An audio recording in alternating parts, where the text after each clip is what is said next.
and good afternoon, everyone. We are getting set for another presentation of Crusaders men's basketball here on the Capital Sports Network. I'm Charlie Danis. I'll be bringing you the action today from the Capital Center here on the campus of Capital University. Today, Baldwin Wallace comes a calling.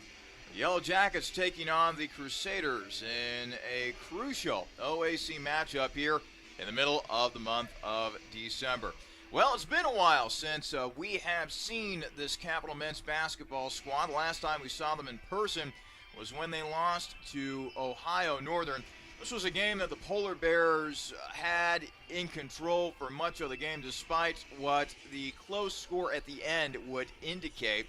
Ohio Northern got a tremendous offensive effort from their guard, Nate Berger, who had 23 points on 9 of 18 shooting from the field, 5 of 13 from beyond the arc.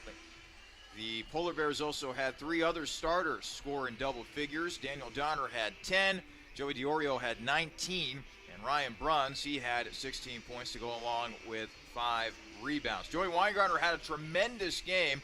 He had 27 against the Polar Bears, but Ohio Northern was the one who came out with the victory in that one, 86-84. The Crusaders then followed that up with another conference loss, this time at the hands of Muskingum. They fell to the Muskies 86-74. This was all the way back on December the 7th. Again, Joey Weingartner had a tremendous game for Capital with 26 points, 15 points each for Austin Schreck and Caleb Cox as well. But Marcus Dempsey was too much for the Crusaders. The Muskingum guard with 25 points. He shot 6 of 13 from the field, 3 of 6 from 3, and the Muskies also got good performances from Jarrell Marsh, who chipped in with 19 points, and a pair of reserves scoring in double figures for the Muskies as well. Rashae Douglas with 11 points, Devin Pert, meanwhile, contributed with 19 points of his own. Luckily, Capital was able to get out of that funk, and what better way than to defeat the longtime rival, the Otterbein Cardinals. Capital defeating Otterbein December 9th, 70-59 was your final score in that one. Again, I sound like a broken record, but Joey Weingartner playing great. He had 28 points in that game against Otterbein, shot 11 of 22 from the field, 3 of 10 from three-point range. The Crusaders also getting good contributions from Austin Schreck, who had 14, and Caleb Cox, who had 12 points in that game against the Cardinals. And finally, just the other night, this was actually on Tuesday, the Crusaders had to make the trek over to Granville, Ohio to take on the Denison Big Red, and they triumphed over the Big Red 76-69. Leading scorer in that game was Will Hanna. Hanna shooting 5 of 10 from the field, 4 of 6 from three-point range, and 5 of 6 from the foul line, good for 19 points. Austin Schreck had 14, Weingartner had 17, and Caleb Cox, he had a double-double with 12 points and 10 rebounds. So at the moment, after all of those games, Capital sits at 4-5 overall, 1-2 within conference play. They will look to make it 3 straight wins today when they take on the Baldwin Wallace Yellow Jackets. We are just getting started here on the Jimmy John's pregame show.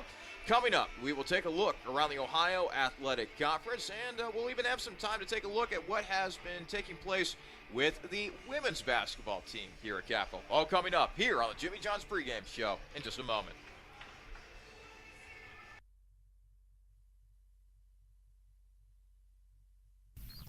Capital University has partnered with Aramark to form Capital Dining Services. Stop in for a snack or some Crimson Cup coffee at the Capital grounds located inside Sailor Ackerman Hall.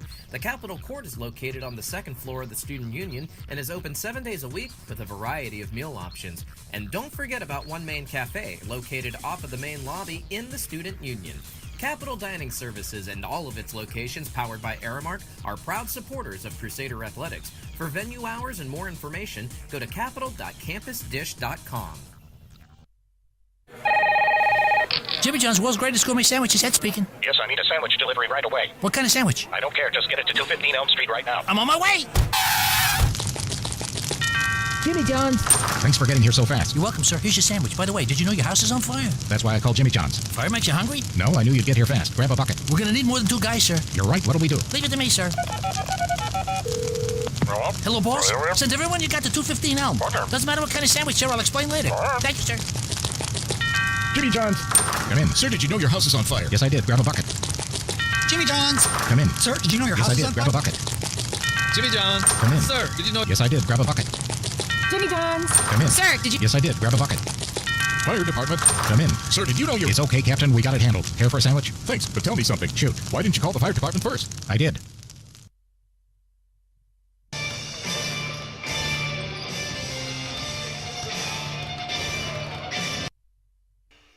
Welcome back to the Jimmy John's pregame show. Let's now go ahead and take a look around the Ohio Athletic Conference. This is brought to you by the Honey Baked Ham Company. At Honey Baked, we believe in celebrating life one meal at a time.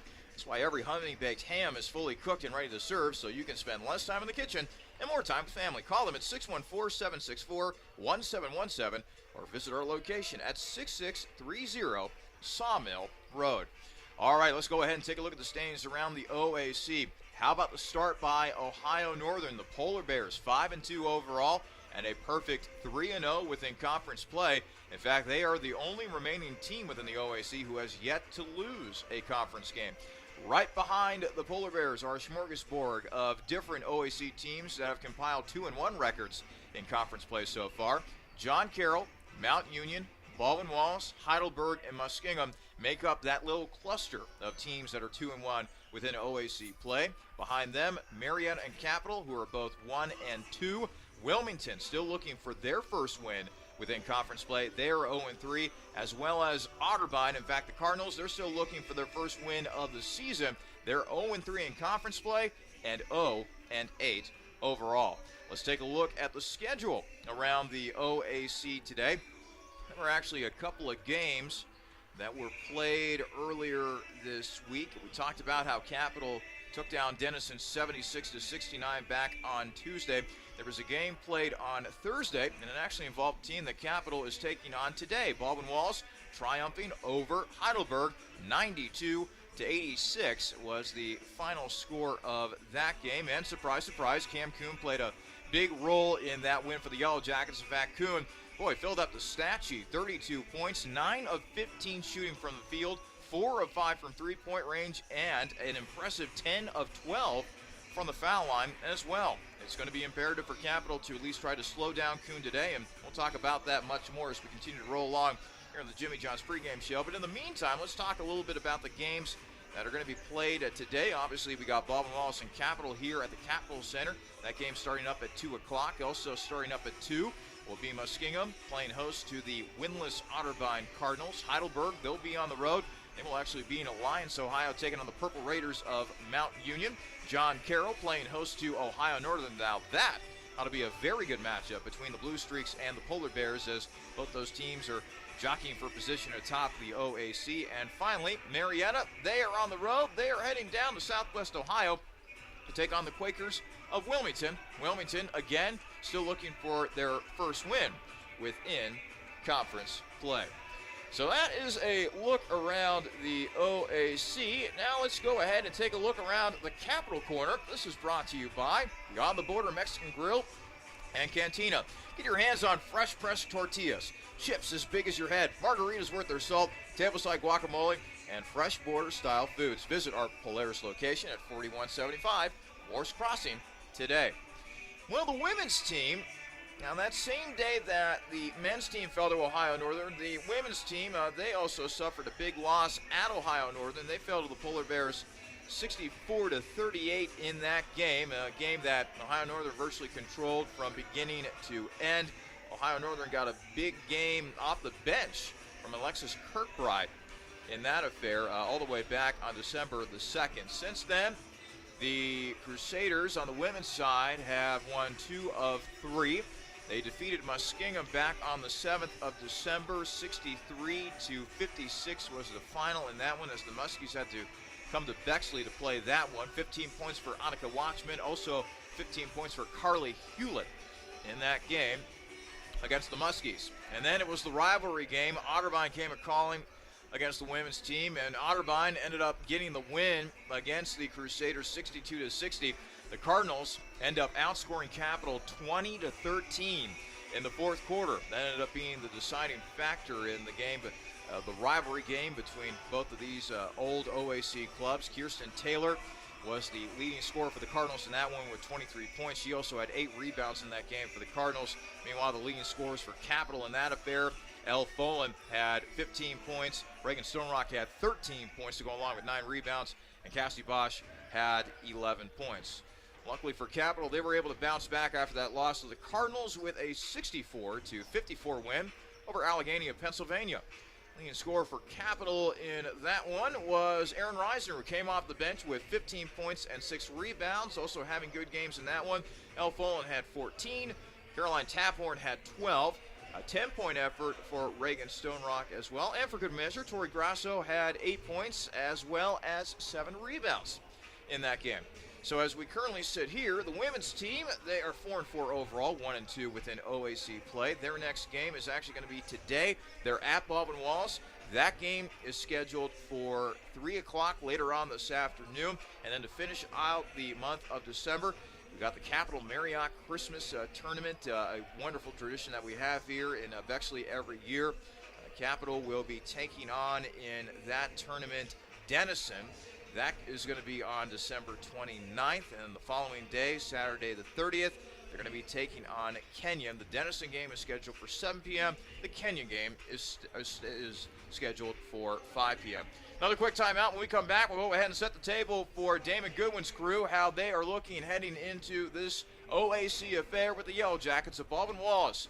We're going to go ahead and continue to roll along with the Jimmy John's pregame show after this quick timeout.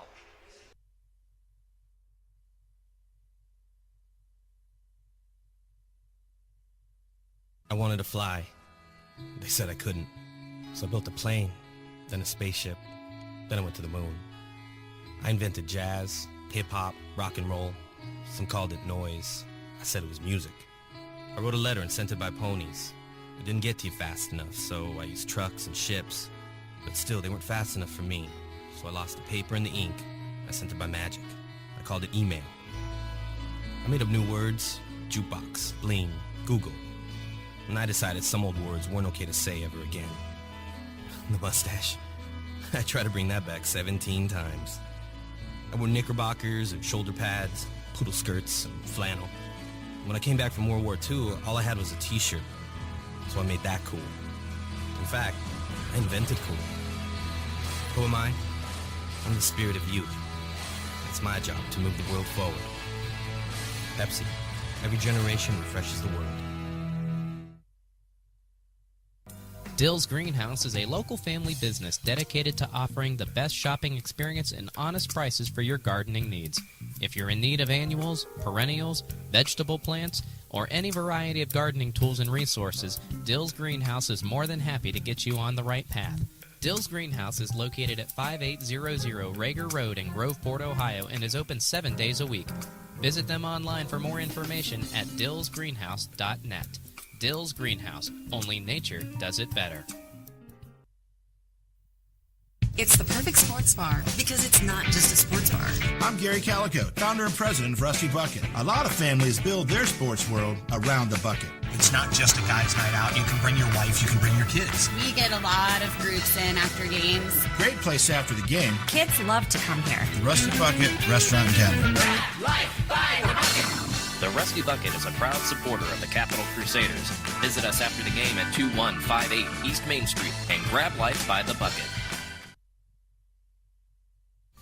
Current or prospective Welcome back to the Jimmy John's pregame show. We are inching closer and closer to tip-off between Baldwin Wallace and Capital, getting set for another presentation of Crusaders men's basketball here on the Capital Sports Network. It's now time to set the table for Capital today. This is brought to you by Pepsi.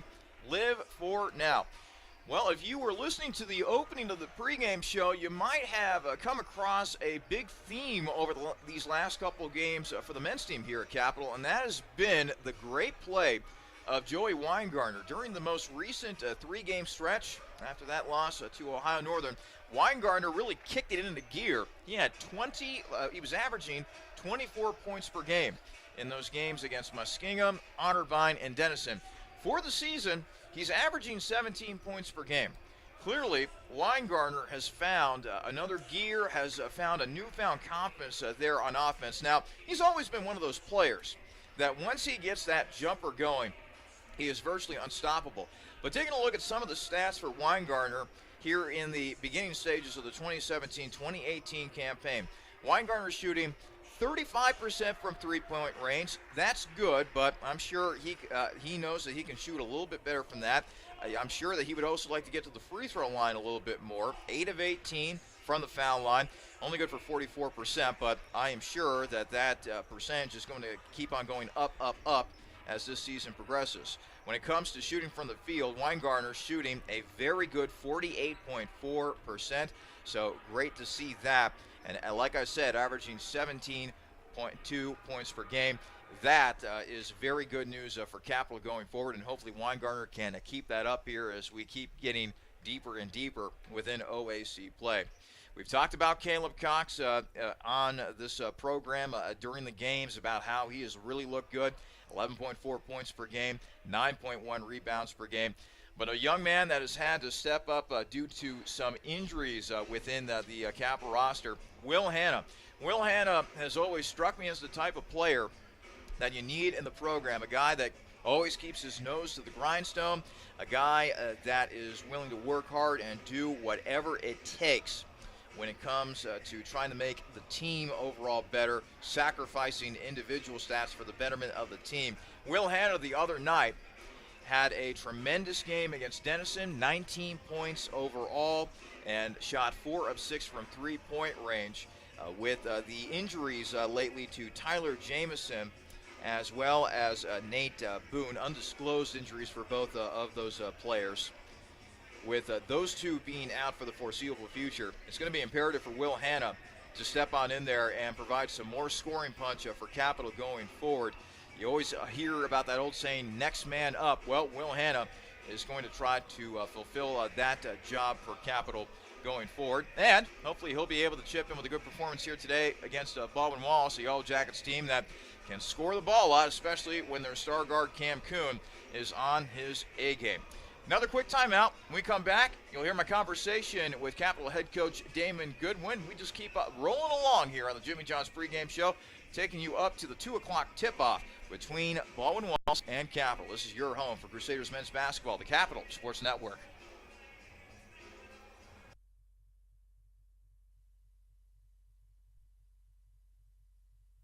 With 14 TVs to watch your favorite team or the next big event, Blank's Cafe and Pizzeria in German Village is ready for you and your group today. Plenty of free parking, free Wi-Fi, banquet rooms for private parties, and daily specials. What more reason do you need to visit Plank's Cafe and Pizzeria? Plank's is located at 743 Parsons Avenue and has been serving the Columbus community since 1939. Plank's is on the web at plankscafe.com or available by phone at 614-443-6251. Plank's Cafe and Pizzeria is a proud supporter of Crusader Athletics.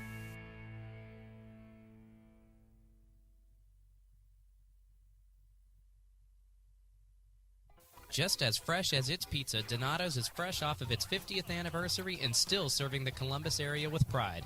Now introducing online ordering, Donato's Pizza is ready for your order at any time from anywhere. Donato's also features a gluten-free menu and will even cater your next big event. Donato's Pizza in Bexley is located at 2800 East Main Street and is available by phone at 614-235-4477. Donato's Pizza, proud supporter of Capital Crusader Athletics.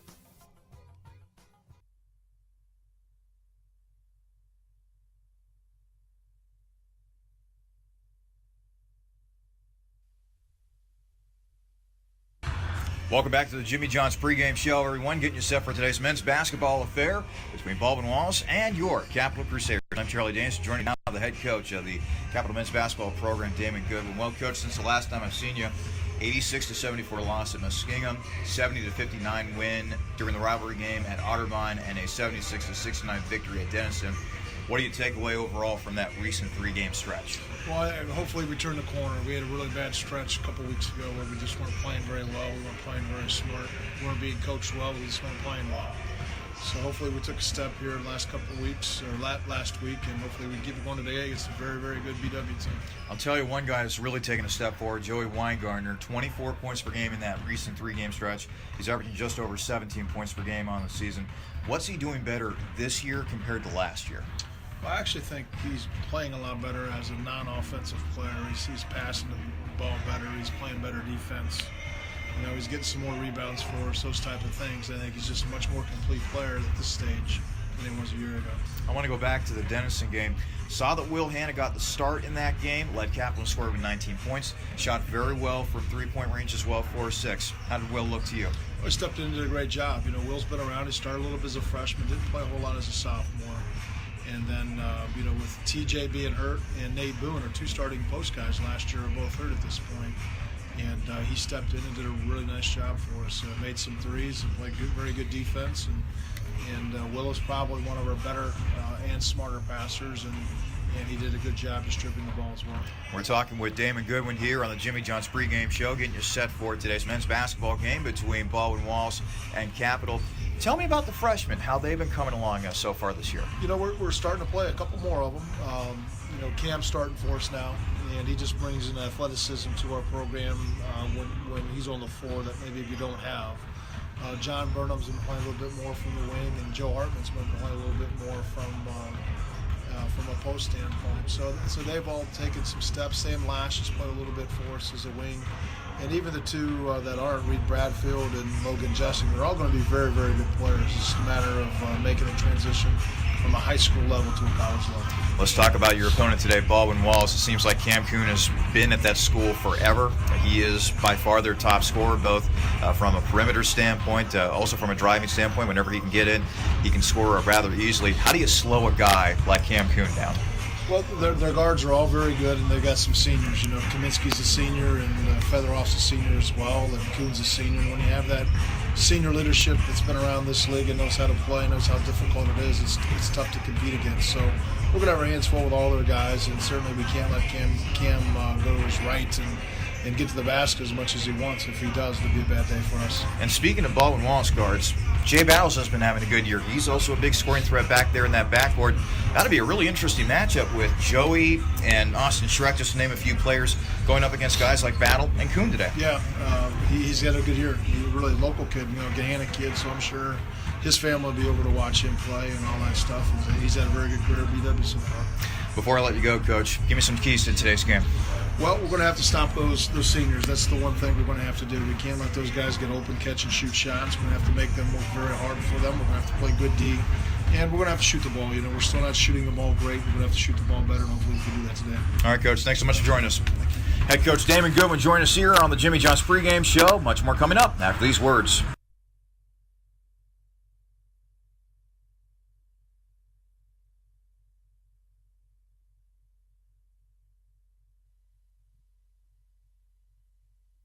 OSU Sports Medicine is a proud supporter of Crusader student-athletes by providing sports health services for Capital University athletics and student health services. Through the work and care of team physicians and athletic trainers, it's the team behind your team. For all fans, if you're looking to improve your physical performance, recover from an injury, or stay active for a lifetime, the experts at Ohio State Sports Medicine are there for you. Visit sportsmedicine.osu.edu or call 366-4332. New vehicles, reliable pre-owned vehicles, top-notch, high-quality service technicians, and friendly, trustworthy sales associates dedicated to customer service. Byers Airport Subaru in Columbus is ready to get you into the vehicle that you were meant for. Stop by to see our selection at 401 North Hamilton Road in Columbus and take a test drive, or call Byers Airport Subaru at 877-265-9695 today. Byers Airport Subaru is a proud supporter of Crusader Athletics. Subaru, confidence in motion.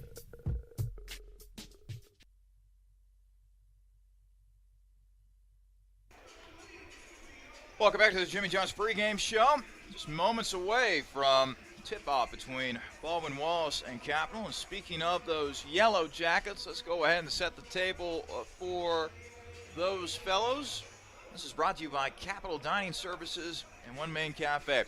Well, when you talk about Baldwin Wallace men's basketball, you got to start with their star guard, Cam Kuhn, who seems like has been with this team for 10 years. It just the way it has been with Kuhn. Luckily for him, for the rest of the OAC, he is a senior, so after this year, we won't be seeing much of him. But what an illustrious career he has had this year. 17.1 points per game, shooting nearly 49% from the field, shooting only 34.5% from three-point range. I thought that'd be a little bit better at this point in the season, but still, he has the opportunity, he has the talent, the wherewithal to take over a game from three-point range. He shot 10 of 29 from beyond the arc, and he's also a tremendous free throw shooter as well, 24 of 23 from the cherry stripe. So Kuhn is definitely a player that Capital has to watch out for when they get over there. Capital does on the defensive end. Another player who's been having a very fine season for Baldwin Wallace has been Jay Battle, local kid. Went to Gahanna Lincoln High School right here in Columbus. Battle averaging 14.7 points per game. He's shooting 44% for the field this year. He's shooting 41% from three-point range, and he's shooting 82% from the foul line. So Kuhn and Battle, they give you a really good 1-2 punch in the backcourt if you're Baldwin Wallace. Some other players to look out for when it comes to Baldwin Wallace this afternoon. Jake Featherolt, a longtime post player for them. Featherolt shooting 50% from the field, 36% from three-point range. He's averaging 11.1 points per game. And finally, Michael Quiring averaging 10.3 points per game, shooting 46.4% from the field and 34% from three-point range. Only 8 of 14 from the free throw line, but those are 4 double-digit scores for Baldwin Wallace, 4 guys that promise to play big roles for the Yellow Jackets this afternoon. Finally, let's get to our keys to the game. These are brought to you by the Marriott Columbus Airport. Elevate your stay at the Marriott Columbus Airport today. Well, my first key of the game, obviously, is going to be, can you limit Cam Kuhn? When you go up against great scorers like Cam Kuhn, you can't necessarily stop them unless, of course, they get into foul trouble. Then you got something good going on your side of the ball. But Cam Kuhn has got to be limited. He is going to get his shots. He is going to get his, as they like to say. So it's going to be important for Capital to limit Kuhn as much as you can, which leads me to my second key, in that don't get too focused on Kuhn, because there are other guys on this Baldwin Wallace team that can play, particularly Jay Battle. Kuhn is not the only good player in that Yellow Jackets backcourt that's been having a good season. Battle can certainly fill it up, particularly from three-point range. So a really good defensive effort is going to be a big key today for Capital. And finally, the third and final key, just keep on giving the ball to Joey Weingartner. Have Joey do his thing. Weingartner averaging 24 points per game.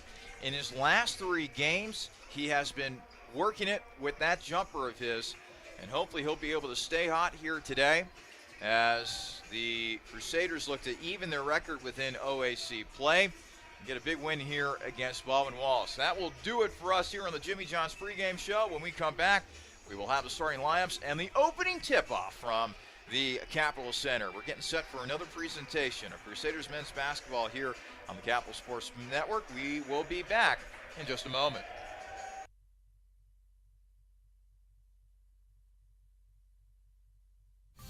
Current or prospective Capital University students, if you've ever had dreams of becoming a big sports marketer, promoter, agent, broadcaster, or just trying to find your way into the sports industry, join the Capital University Society of Sport Management today.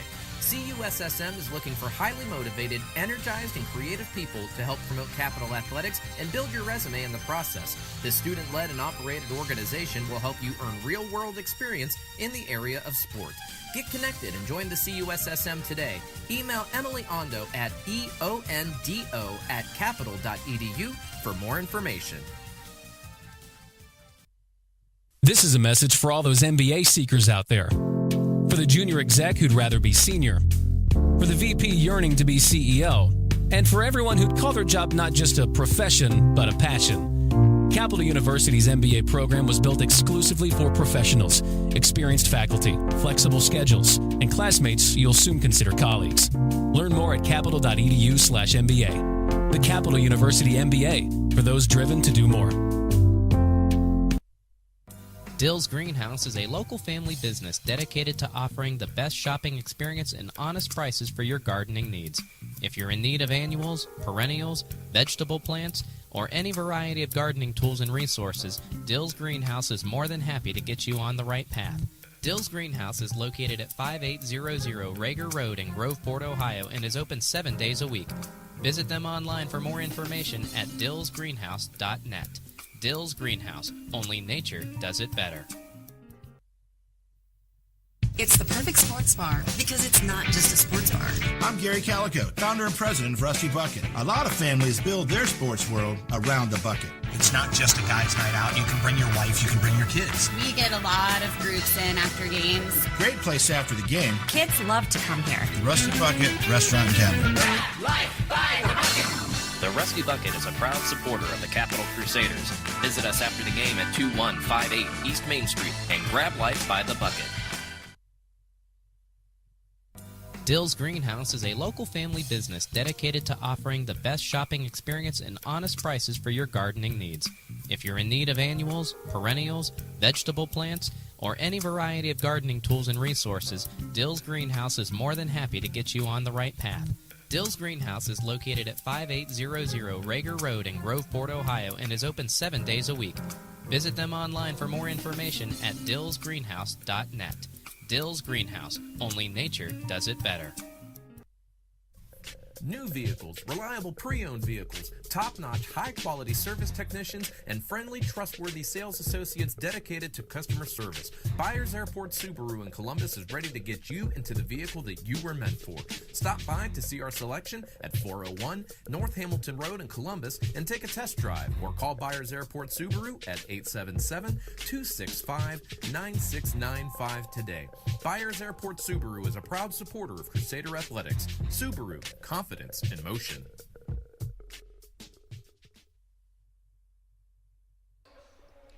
Hello and good afternoon, everyone. Welcome back to the Capital Center here on the campus of Capital University in Bexley, Ohio, getting set for another presentation of men's basketball here on the Capital Sports Network. I'm Charlie Danis. I'll be bringing you the action today.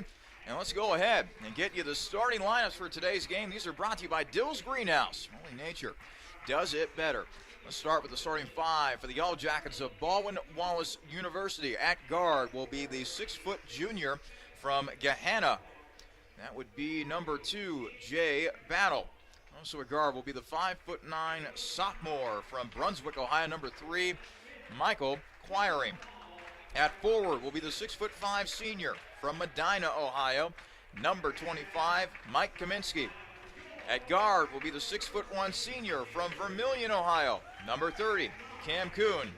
And finally, rounding out the starting five for the Yellow Jackets today, the 6'7" senior forward from Norwalk, Ohio, number 33, Jake Featherolf. The head coach in his third year at the helm for the Yellow Jackets, Tom Heil. Now the starting five for the Crusaders of Capital University. At guard will be the 6'3" junior from Erlanger, Kentucky, number 3, Austin Schreck. Also at guard will be the 6'4" junior from Milford, Ohio, number 11, Will Hanna. Also at guard for the Crusaders will be the 6-foot freshman from Westerville, Ohio, number 14, Cameron Caldwell. Also at guard will be the 6'2" junior from Centerville, Ohio, number 22, Joey Weingartner.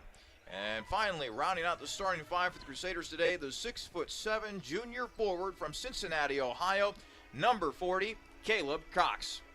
The head coach for Capital, his 23rd season here in Bexley, Damon Goodwin. Both teams have now taken the floor. It's now time for the opening tip brought to you by Zoe's Cafe, whether it be breakfast or lunch. Make it a point to go to Zoe's Cafe, located on 2376 East Main Street, right here in beautiful Bexley, Ohio. It'll be Cox jumping with Jake Featherolf at center court. The whistle has been blown, the ball up in the air, and the opening tip has been won by Capital. We're underway here at the Capital Center. Entering play today, Capital 4-5 overall, 1-2 within conference play. Baldwin Wallace 2-1 within OAC play. 3-pointer early on for Hanna is no good, and the rebound is taken by Jay Battle. Local kid, went to Lincoln High School in Gahanna, nearby here in Bexley. Just underway here at the Capital Center as Baldwin Wallace looking to draw first blood here. Cam Kuhn, their longtime guard, trying to drive on in. Bounce pass behind, and an offensive foul. I think it's going to be called on Kuhn as Caldwell had to hit the deck that time. Turnover right there for the Yellow Jackets. So the first foul of the game will go against Kuhn. Hannah will now inbound it. Hannah coming off of a sterling 19-point performance against the Big Red of Denison. That was back on Tuesday night, a win for Capital over Denison.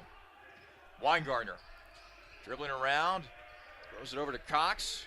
Caleb looking around, finally over to Schreck. Weingartner loses it, and it is a turnover as Kuhn comes up with a loose ball for the Yellow Jackets. Now, Baldwin Wallace really likes to work the clock a lot. They are a very physical team. They like to turn games into slugfests. That is what we expect here today here at the Capitol Center. Battle puts a move on his man. Tough shot, gets the bucket to go, and a foul. Nice job by Jay Battle there, the 6-foot junior from Gahanna, getting Baldwin Wallace on the board first, and now he has an opportunity to complete the three-point play. Battle just kind of hung up there in the air for a long, long time before finally getting that one to rattle home. Right-handed shooter is Battle, and his free throw is good. 3-0 lead early on here for Baldwin Wallace. 18:43 left to play in our first half. Cam Caldwell, left wing, passing off to Weingartner. Weingartner splits a pair, driving towards the hoop, misses it, no good. Tip in, no good for Cox, and the rebound eventually taken by Baldwin Wallace in the form of Jake Featherolf. Michael Quiring passing off to Kuhn. Now a three-pointer up and no good for Kaminsky. Tip by Featherolf is no good, and the rebound eventually taken by Will Hanna. Capital still looking to get on the board here. They trail Baldwin Wallace 3-0 early on. Caldwell trying to drive around some traffic, trying to get to the hoop, and Featherolf rejects his shot near the hoop. Baldwin Wallace comes away with a loose ball as Battle streaks up the floor for the Yellow Jackets. Battle now dribbling around. Back over to Featherolf. Now over to Kuhn. Kuhn, left wing, being guarded by Schreck. 13 on the shot clock. Kuhn splits a pair of defenders, and oh boy, what a tremendous move right there by Kuhn. 5-0 lead for Baldwin Wallace with 17:38 to go. Kuhn, one of those scorers that you can't necessarily stop. You just have to try to limit him. He's just too good of a scorer just to hold him to a low point total. Caldwell, left wing, passing off to Weingartner. Hanna, he's on the right wing. He'll go inside to Cox. Cox trying to back down his man. Featherolf turns, spins, fires, and hits. Capital on the board. Still trailing Baldwin Wallace, however, 5-2. 17:07 left to play in our first half. Quiring, guarded by Weingartner, now passing it off to Featherolf. Featherolf trying to back his man down, looking for some help. Finally gets it over to Battle with 12 on the shot clock. Battle now double-teamed.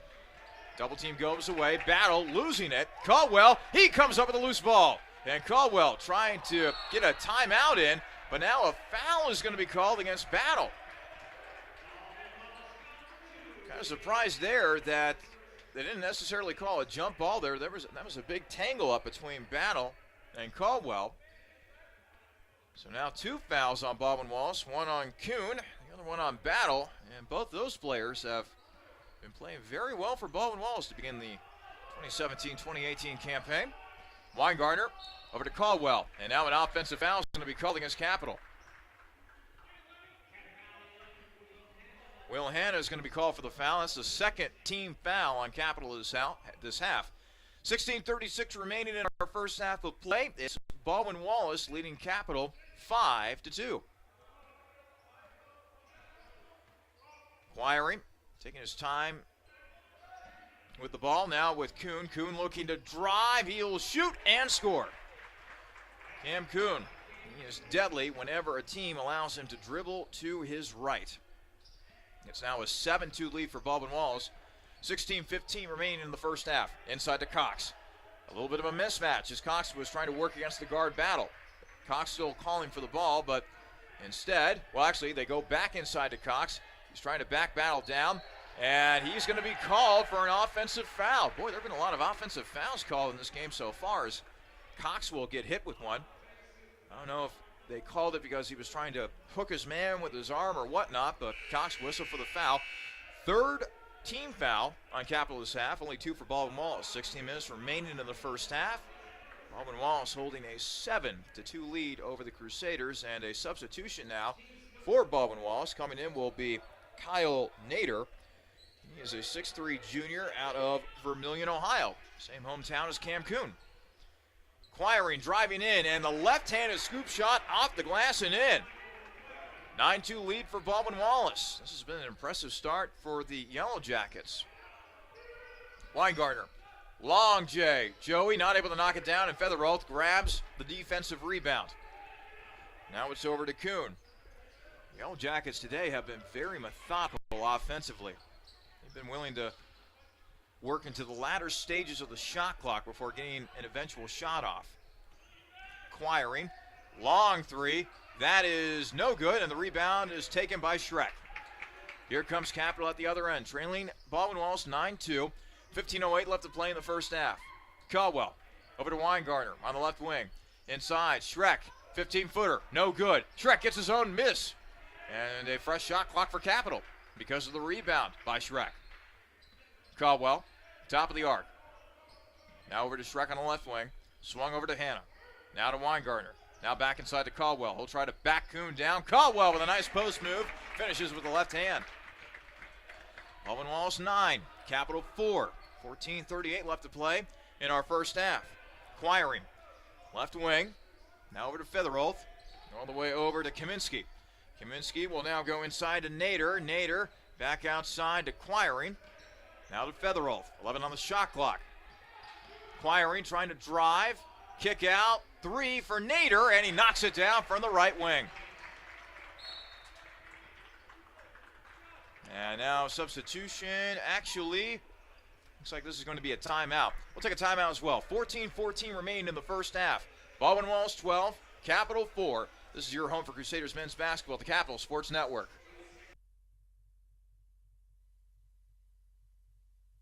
With 14 TVs to watch your favorite team or the next big event, Blank's Cafe and Pizzeria in German Village is ready for you and your group today. Plenty of free parking, free Wi-Fi, banquet rooms for private parties, and daily specials. What more reason do you need to visit Plank's Cafe and Pizzeria? Plank's is located at 743 Parsons Avenue and has been serving the Columbus community since 1939. Plank's is on the web at plankscafe.com or available by phone at 614-443-6251. Plank's Cafe and Pizzeria is a proud supporter of Crusader Athletics.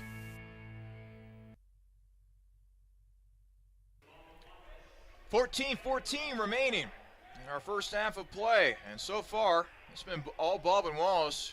Yellow Jackets leading the Crusaders 12-4 early on here at the Capitol Center. Cox will go inside. A substitution for Capital as Joe Hartman is checked in. And also in there is John Burnham, a couple of freshmen. Shot on the way. That is no good from close range for Hartman. The freshman from Cincinnati comes up empty, and Baldwin Wallace grabs the rebound. Quiring over to Nader. Yellow Jackets so far 5 of 7 from the field. Make that 6 of 8 from the field. With that made shot on the inside, thanks to Tyler Colombo, the sophomore from Strasburg, Ohio. 14-4 lead for Baldwin Wallace. Dan Auble is checked in for Capital as well. Cox will drive in, and he got fouled from behind, it looks like. Looks like Jake Featheroth was the one that was hit with a foul. That'll be the 13th foul on Baldwin Wallace. Also 3 for Capital this half. 13:23 remaining in the first half. Baldwin Wallace 14, Capital 4. Ball inbounded to Schreck. Now in the hands of Hartman. Over to Auble. 15 on the shot clock for Dan. Dan, back to Hartman. Now they'll go inside to Cox. Cox, nice pass on the inside, and Schreck finishes with the right hand. 14-6 lead now for Baldwin Wallace. Let's see if Capital can get something going here defensively. Capital has shot 25% from this for this game so far from the field, 0 of 1 from three-point range. Handling the ball now is Zach Sebula, 6'2 sophomore from Brunswick. Now they go on the inside to Colombo. Colombo, jumper is good. 16-6 lead for Baldwin Wallace with that main shot. 12:38 left to play in the first half. Schreck over to Auble. Auble looking around, spinning around. Almost losing the ball is Auble, but gets it back. Now over to Schreck. 13 on the shot clock. Schreck, three-pointer. Schreck not able to knock it down. And the ball bounces around before settling into the hands of Kyle Nader for Baldwin Wallace. Acquiring, throws it on the inside to Colombo. Back out, three-pointer on the way, and that will rattle in and out for Sebula. That almost went down. That has to be excruciating as a three-point shooter. Feels good off of your hand, but doesn't exactly go down the way you want it to. There's a three-pointer. No good for Hartman. And the rebound taken by Baldwin Wallace. A lot of one-and-done opportunities for Capital so far in the afternoon. Three-pointer on the way for Nader, and Nader knocks it down from the corner. And now, another timeout will be taken here. We'll keep it right here with the Capital Center. 11:44 left to play in the first half. Baldwin Wallace 19, Capital 6. Let's take a quick look here at the stats. Baldwin Wallace shooting 7 of 10 from the field, good for 70%. 2 of 5, 8 of 11 from the field, good for 73%. 2 of 5 from three-point range. Capital, meanwhile, 3 of 11 from the field, good for 27%. They are 0 of 3 from beyond the arc. Leading scorer for Baldwin Wallace is Kyle Nader. He's got 6. Both of his points coming on three-pointers. And so far for Capital, Cam Caldwell, Austin Schreck, and Caleb Cox, they've all gotten on the stat sheet with 2 points apiece. Weingartner with Dan Abel along with Will Hanna. Also Joe Hartman in there. And John Burnham. Burnham will go inside. Now to Hanna. 10 on the shot clock. He'll go inside. And now it'll go off the hands of Nader. Nader clapping his hands with excitement there as he does something good defensively. And now checking in for Nader will be Luke Schaefer. He's a freshman guard out of Medina. Also checking in, let's see here for Capital, that would be Cam Caldwell. Cam Caldwell, freshman out of Westerville, Ohio, went to Westerville South High School back in his prep days. He'll be the trigger man on this inbounds play, coming out of bounds on the baseline. 5 on the shot clock. Caldwell over to Weingartner. Joey trying to create step back three. Weingartner knocks it down from the right wing. Capital's going to need a lot more shots like that to try to get back into this game as they cut the Baldwin Wallace lead to 10. And now a timeout is going to be taken by Baldwin Wallace. We'll step aside once again. 11:09 remaining in the first half. It is Baldwin Wallace 19, Capital 9. This is your home for Crusaders men's basketball. The Capital Sports Network. It's the perfect sports bar because it's not just a sports bar. I'm Gary Calico, founder and president of Rusty Bucket. A lot of families build their sports world around the bucket. It's not just a guy's night out. You can bring your wife, you can bring your kids. We get a lot of groups in after games. Great place after the game. Kids love to come here. The Rusty Bucket Restaurant and Tavern. Life by the bucket. The Rusty Bucket is a proud supporter of the Capital Crusaders. Visit us after the game at 2158 East Main Street and grab life by the bucket. New vehicles, reliable pre-owned vehicles, top-notch high... Back here at the Capital Center, 11:08 remaining in the first half. Baldwin Wallace, 19, Capital 9. Into the game for Baldwin Wallace, by the way, Drew Sova, sophomore forward out of Chagrin Falls, Ohio. Jay Battle, long Jay, that is no good, and the rebound taken by Caldwell. Let's see if Capital can run here. Caldwell streaking up the floor. Caldwell able to finish with the right hand at the other end. Baldwin Wallace 19, Capital 11, 10:40 left to play in the first half. Battle is on the right wing. He'll drive on in and score. Back up to 10 for Baldwin Wallace, 21-11 with 10:29 left to play in the first half. Caldwell being double teamed, bounces out of it to Hanna. Hanna spinning, turnaround Jay, good for Will from 5 feet. Baldwin Wallace 21, Capital 13. We got 10-12 remaining in our first half. Jay Battle, Gahanna native. Top of the arc being guarded by Caldwell. He'll pass it off to Sova.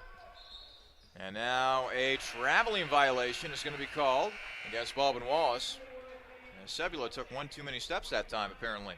Caleb Cox will check in for Capital. Coming back in for Baldwin Wallace will be Mike Kaminsky. Weingartner inbounds it to Caldwell. One stat that really stands out to me so far in this game. Baldwin Wallace has been able to get 7 points today off of turnovers. Capital, none so far. Caldwell trying to back his man down, floats one in there and scores. Baldwin Wallace 21, Capital 15, 9:43 left to play in the first half. Jay Battle, guarded by Caldwell on the right wing. Cox will come out. He'll face guard Battle for a moment before going back into the post. Schaefer, over to Battle. Battle, dribbling around, and he will finish with the right hand. Baldwin Wallace 23, Capital 15, 9:18 left to play in our first half. Caldwell bouncing around, now over to Weingartner. Weingartner to Caldwell, to Hannah, and now a foul is going to be called on the inside, looks like against Baldwin Wallace. They're going to get Sova, the Chagrin Falls, Ohio native, on the call. That'll bring the foul total for Baldwin Wallace this half up to 4. Capital with only 3. We haven't really heard that much from the officials today so far. Caldwell over to Schreck, bounce pass inside, and Cox. Jump ball. Thought initially that was going to be a foul on Sova, but apparently in the eyes of our officials, that was a jump ball, and the possession arrow favors the Yellow Jackets. Speaking of the Yellow Jackets, they'll make a substitution as Cam Kuhn will come back into the game. Kuhn so far on the afternoon, 2 of 2 from the field, good for 4 points. He'll inbound the ball to his point guard, that being Jay Battle. Baldwin Wallace 23, Capital 15, under 9 minutes to play here in the first half. Baldwin Wallace still scorching hot from the field, 10 of 14, good for 71%, 2 of 5 from three-point range, make that 3 of 6 from beyond the arc. As Baldwin Wallace will lengthen this lead at 26-15.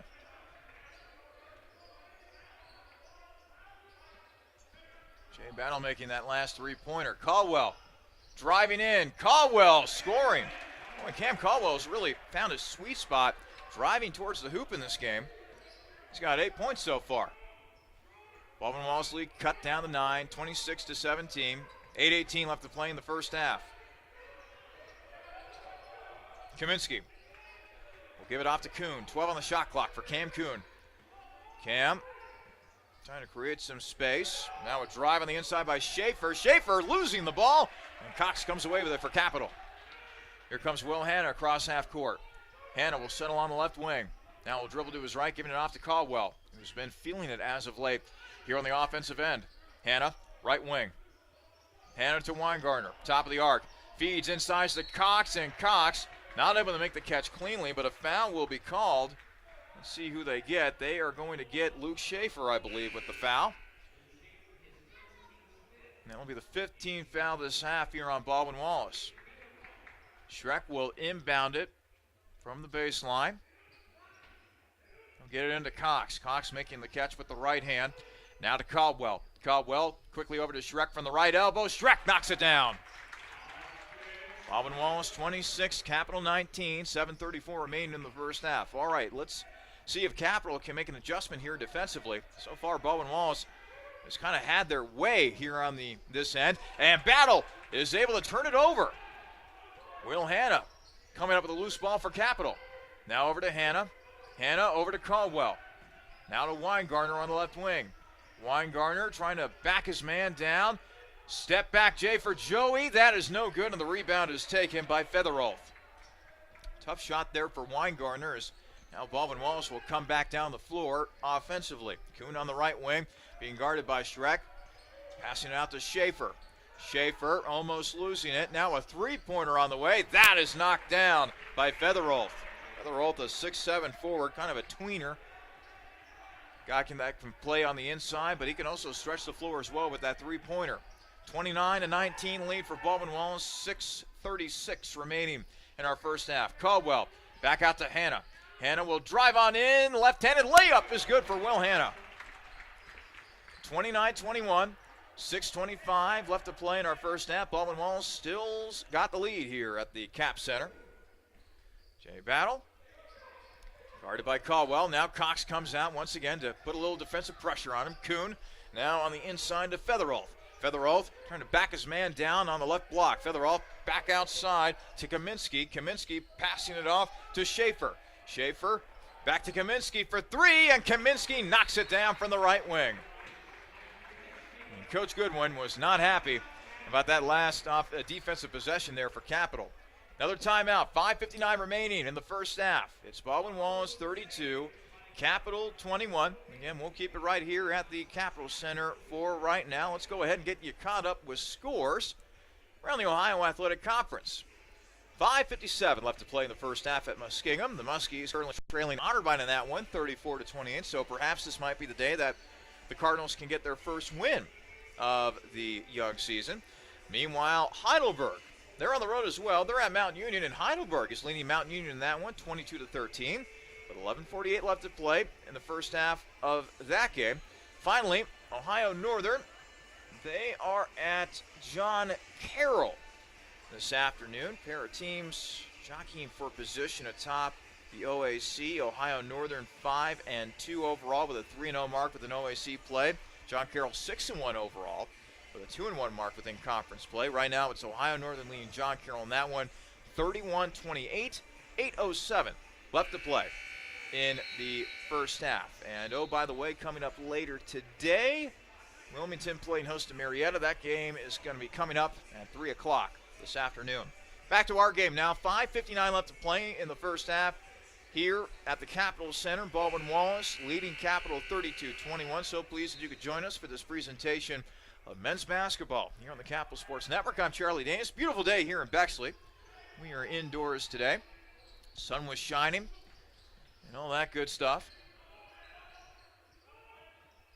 Schreck driving in, missing the layup. Cox offensive board, and he got held on his way back up with the shot, looked like by Mike Kaminsky. So now Cox will head to the free throw line where he is usually pretty good from the cherry stripe. Cox on the season 21 of 25 from the free throw line, good for 84%. Cox, a right-handed shooter, native of Cincinnati. Shot is up and good. Checking in for Capital for the first time today will be Sam Lash, the freshman out of Centerville. One former Centerville Elk checks in for another former Centerville Elk with Weingartner leaving. Cox, speaking of leaving, leaves a free throw there at the line as he hits the front rim and does not go in, so he splits a pair. 32-22, Baldwin Wallace with the lead over Capital. As we tick under 5.5 to play here in the first half. Let's see if Capital can now tighten up here defensively. Baldwin Wallace has shot 13 of 17 from the field, good for 77%. Thought about a three-pointer, did Featherolf, but he thought better of it. Now he's dribbling around. 3 seconds on the shot clock. Desperation three for Nader, and Nader not able to hit it. And Schreck comes away with the rebound. Schreck with a kick out to Lash. Now it's over to Gavin Wildermuth, who's also checked in for Capital. Three-pointer on the way for Hanna. That is no good. The rebound taken by Featherolf. Capital has really struggled from three-point range today. They're now 1 of 5 from beyond the arc. Now Cam Kuhn and the rest of the Baldwin Wallace offense will slow things down a little bit as the shot clock ticks under 11 to play. Swung around, Featherolf in the corner, and he'll swish it through. Tell you what, Baldwin Wallace has been not necessarily slow, but methodical. They've taken really good shots.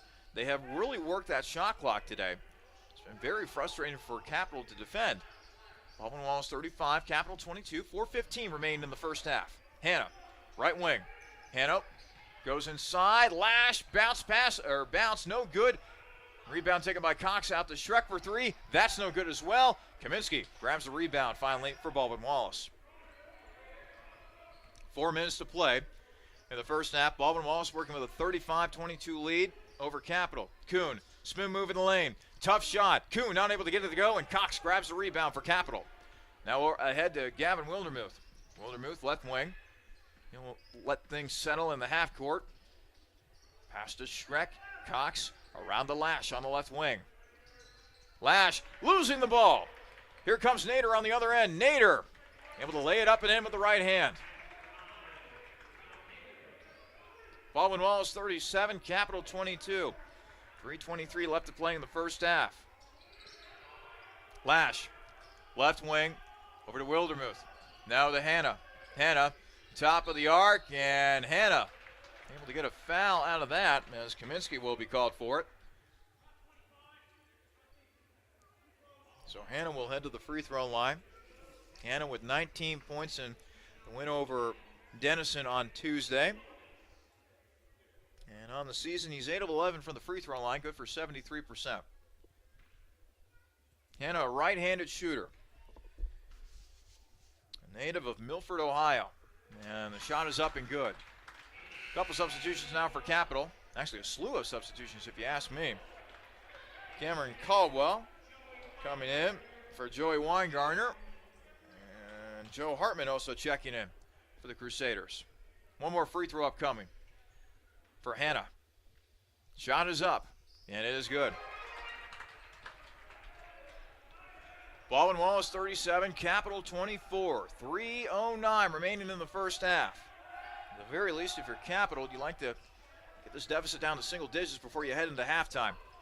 Wild pass by Kuhn. Boy, I don't know how he was able to get that one over the nadir. Weingartner's going to end up being called for a foul here.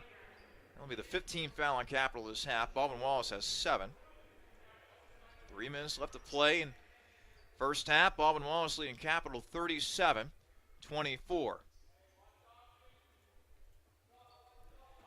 Quiring. Along the baseline, he'll get it in to Kuhn. Kuhn on the right wing being guarded by Schreck.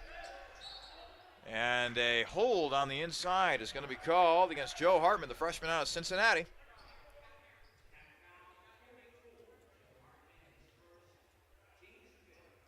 That'll be the 15th foul on Capital this half. Quiring. Top of the arc being guarded by Caldwell. Quiring now trying to drive in, and the left-handed scoop shot is good. 39-24. Baldwin Wallace still with the lead. 2:43 left to play in the first half. Caldwell will drive on in. He'll miss his shot.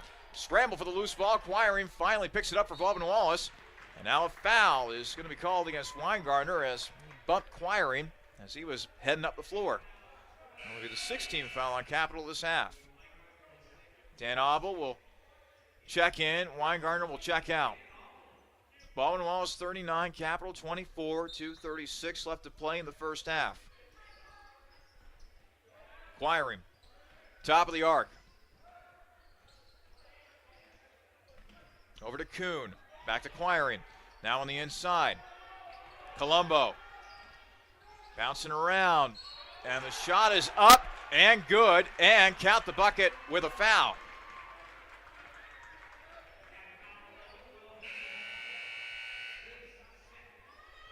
Three-point play opportunity for Colombo, the sophomore forward from Strasburg, Ohio. Checking out for Capital will be Joe Hartman. He'll take a seat on the Capital bench. 2:20 remaining in the first half. Baldwin Wallace 41, Capital 24. And the free throw is good for Colombo. Baldwin Wallace shooting an astounding 74% from the field and 6 of 10 from the foul line. You want to talk about the definition of good offense. That's what Baldwin Wallace has been doing. Caldwell has the ball poked away from Colombo. Jump ball will be called. The possession arrow will favor Capital.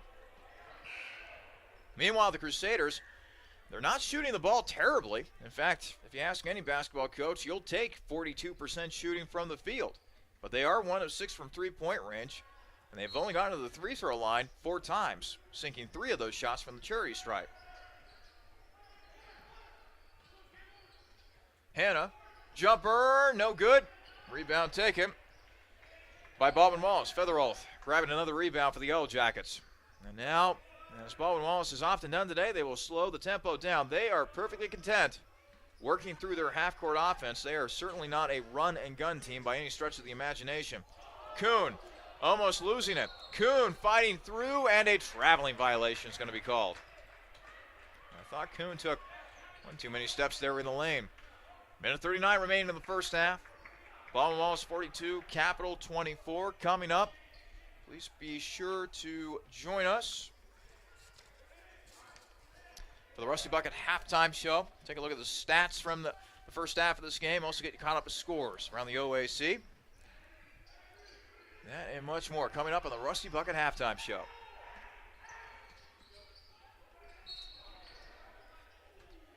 Foul called on the floor.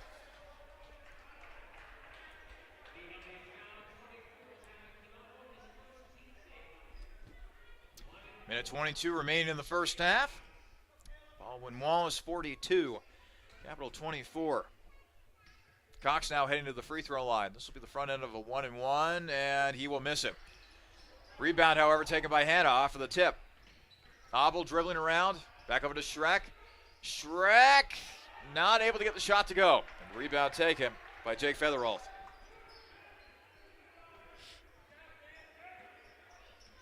Minute 5 remaining in the first half. Baldwin Wallace 42, Capital 24.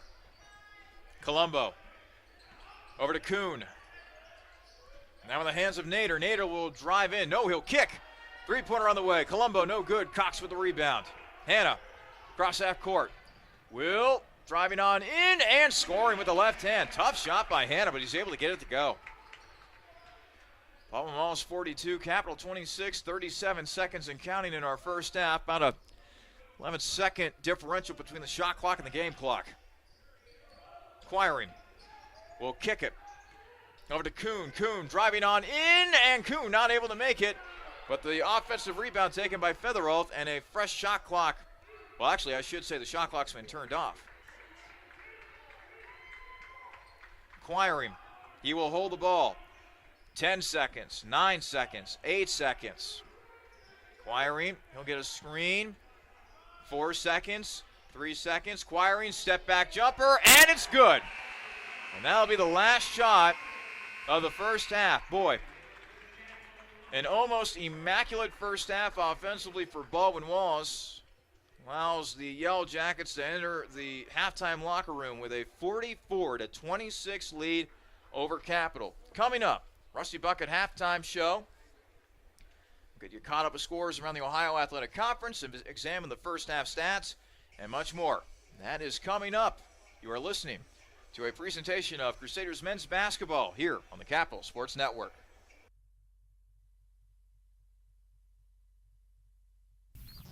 Capital University has partnered with Aramark to form Capital Dining Services. Stop in for a snack or some Crimson Cup coffee at the Capitol grounds located inside Sailor Ackerman Hall. The Capitol Court is located on the second floor of the Student Union and is open 7 days a week with a variety of meal options. And don't forget about One Main Cafe, located off of the main lobby in the Student Union. Capital Dining Services and all of its locations powered by Aramark are proud supporters of Crusader Athletics. For venue hours and more information, go to capital.campusdish.com.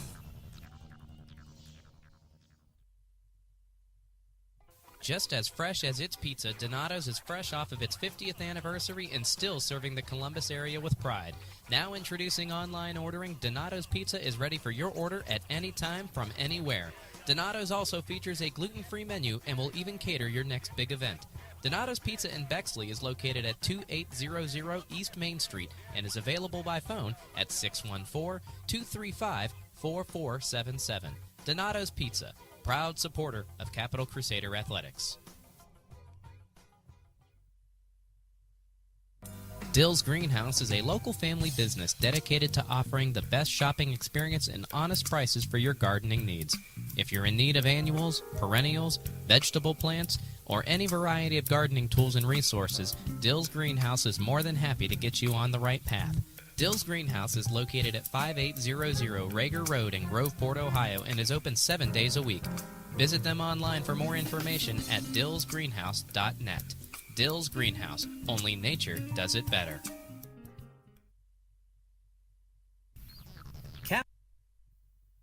It's the perfect sports bar because it's not just a sports bar.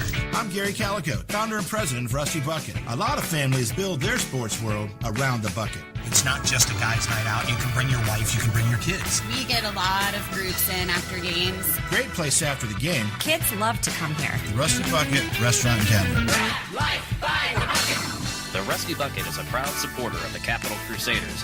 Visit us after the game at 2158 East Main Street and grab life by the bucket.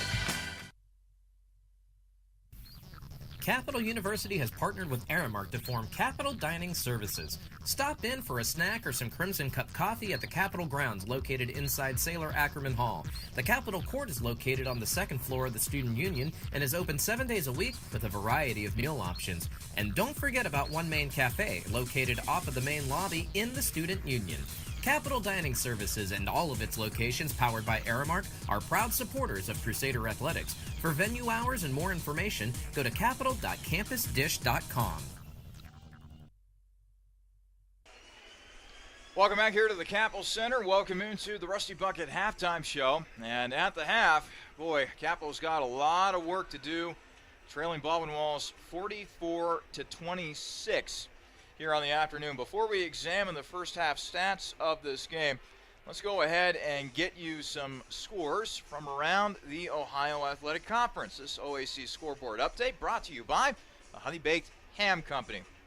A lot of games have already gone to the half. Let's see here. Muskingum and Otterbein knotted at 38 at the half. Again, Otterbein still looking for their first win of the season. They're 0-8 overall and 0-3 within conference play. That's a close game taking place at Muskingum.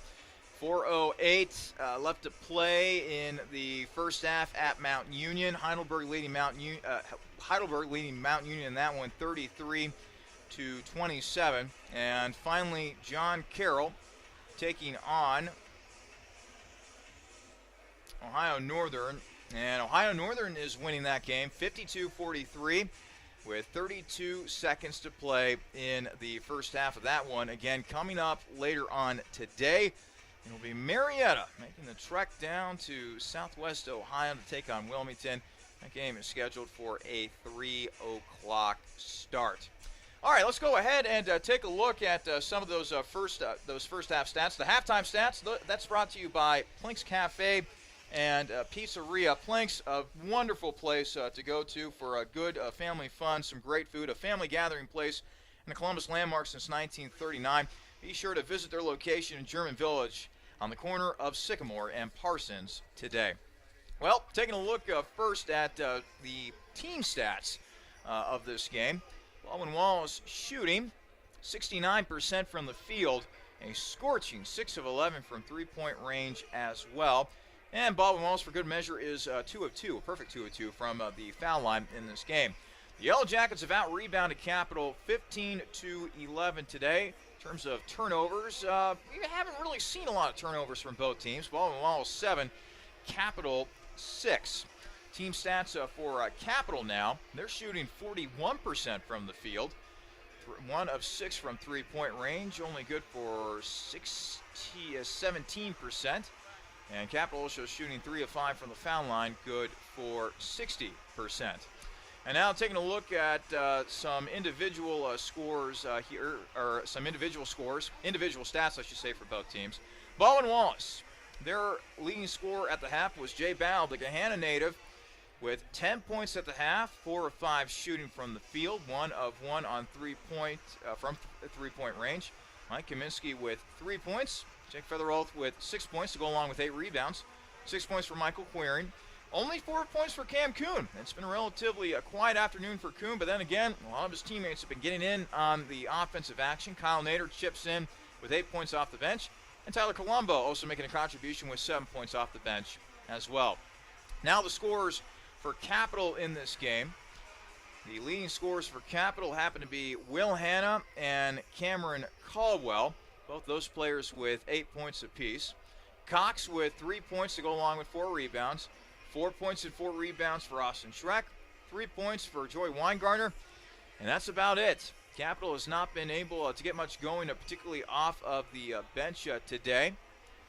And taking a look at some other key team stats from the first half of this affair between the Yellow Jackets and the Crusaders. One stat that really stood out to me was points off of turnovers. We haven't had a lot of turnovers between both these teams, but Baldwin Wallace holds a pretty good edge in that category, 12-4 in favor of the Yellow Jackets. And also, Baldwin Wallace has been getting a lot of points off of their bench as well. They have 15 bench points. Capital has yet to have a player off of their bench score a single bucket. And now let's go ahead and name today's halftime hero. That would be Cam Caldwell. There weren't a lot of positives in that first half for Capital, but we are continuing to see the growth of the young freshman, Cam Caldwell, out of Westerville. Went to Westerville South during his high school days. Caldwell with 8 points in that first half of play against the Yellow Jackets, going 4 of 6 from the field. Some nice, daring drives towards the hoop. If he can put a three-point shot together with those skills that he exhibited towards the bucket, Capital might have a very fine player in Cam Caldwell for the next couple of seasons. We'll take a quick timeout. When we come back, we will revisit our keys. We'll preview the second half, get you ready for the second half, and hopefully the second half will go a lot better for Capital as they trail Baldwin Wallace at the half, 44-26. This is the Rusty Bucket Halftime Show.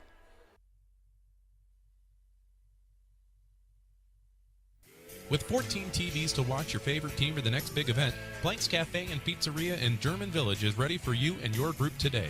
Plenty of free parking, free Wi-Fi, banquet rooms for private parties, and daily specials. What more reason do you need to visit Blank's Cafe and Pizzeria? Blank's is located at 743 Parsons Avenue and has been serving the Columbus community since 1939. Planks is on the web at plankscafe.com or available by phone at 614-443-6251. Planks Cafe and Pizzeria is a proud supporter of Crusader Athletics.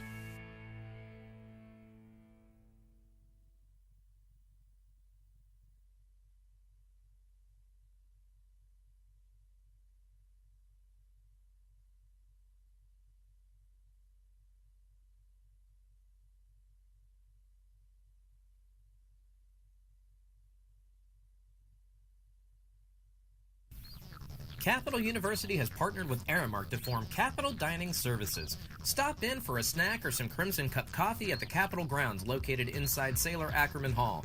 The Capitol Court is located on the second floor of the Student Union and is open 7 days a week with a variety of meal options. And don't forget about One Main Cafe, located off of the main lobby in the Student Union. Capital Dining Services and all of its locations powered by Aramark are proud supporters of Crusader Athletics. For venue hours and more information, go to capital.campusdish.com. Back here with the Rusty Bucket Halftime Show at the half. Baldwin Wallace leading Capital 44-26. Let's go ahead and revisit our keys that we discussed in the pregame show. First off, the first key, limiting Cam Kuhn. Well, Kuhn hasn't really needed to do all that much today. He's only got 4 points on 2 of 4 shooting from the field. But the second key, making sure that you don't let other guys get hot from the field. And let's face it, Baldwin Wallace in that first half had a load of contributors. You had Kyle Nader and Tyler Colombo coming off of the bench. Nader with 8 points, Colombo with 7 points, Jay Battle. I told you folks in the pregame show about how Capital needs to not forget about this young man because he's been averaging close to 15 points per game. Battle so far on the day, he's got 10 points on 4 or 5 shooting from the field, 1 of 1 from three-point range, and on and on and on. Total, a lot of different scores for Baldwin Wallace today. Capital's really got to tighten up defensively here. And then finally, my third key, keep giving the ball to Weingartner. Well, Joey wasn't able to really get anything going offensively. He was only 1 of 4 from the field, only 3 points on the day for the Centerville, Ohio native. Capital has definitely got to get him going. They definitely got to get a lot of guys going here as they get set to play here in the second half. This is a really important game for Capital because you want to be able to get off to a good start in conference play. With a loss here today, Capital would drop to 1-3 within OAC play. Teams that have worse records than that, they would only be Wilmington and Otterbein, although Otterbein tied at the half the last time we saw at Muskingum, so maybe the Cardinals can get a win. But the point I'm trying to make is this. Whenever you're trying to start a conference slate, it's imperative for you to get off to a good start. You would rather be at the top. That way it kind of gives you some breathing room rather than having to dig yourself out of a big hole that you put yourself in at the beginning of the conference slate. So, hopefully Capital can tighten things up here defensively and, at the very least, make this a game. They trail 44-26 at the half. We know that Capital can score in a multitude of ways. You have very good players on this Cap squad like Joey Weingartner who can light it up from any part of the court. Caleb Cox has been having a good day, and we even saw some great things from our halftime hero Cam Caldwell as he continues to progress, continues to grow as a freshman point guard. So, we'll see what happens here at the Capitol Center. A couple minutes away from the second half, we will step aside once again. When we come back, we will start things off. We will start the second half off here at the Capitol Center. And hopefully, Capitol has a big, big rally in them. You've been listening to the Rusty Bucket Halftime Show here on your home for Crusaders men's basketball, the Capitol Sports Network. I wanted to fly. They said I couldn't. So I built a plane, then a spaceship, then I went to the moon. I invented jazz, hip-hop, rock and roll. Some called it noise. I said it was music. I wrote a letter and sent it by ponies. It didn't get to you fast enough, so I used trucks and ships. But still, they weren't fast enough for me. So I lost the paper and the ink. I sent it by magic. I called it email. I made up new words: jukebox, bling, Google. And I decided some old words weren't okay to say ever again. The mustache. I tried to bring that back 17 times. I wore knickerbockers and shoulder pads, poodle skirts and flannel. When I came back from World War II, all I had was a t-shirt. So I made that cool. In fact, I invented cool. Who am I? I'm the spirit of youth. It's my job to move the world forward.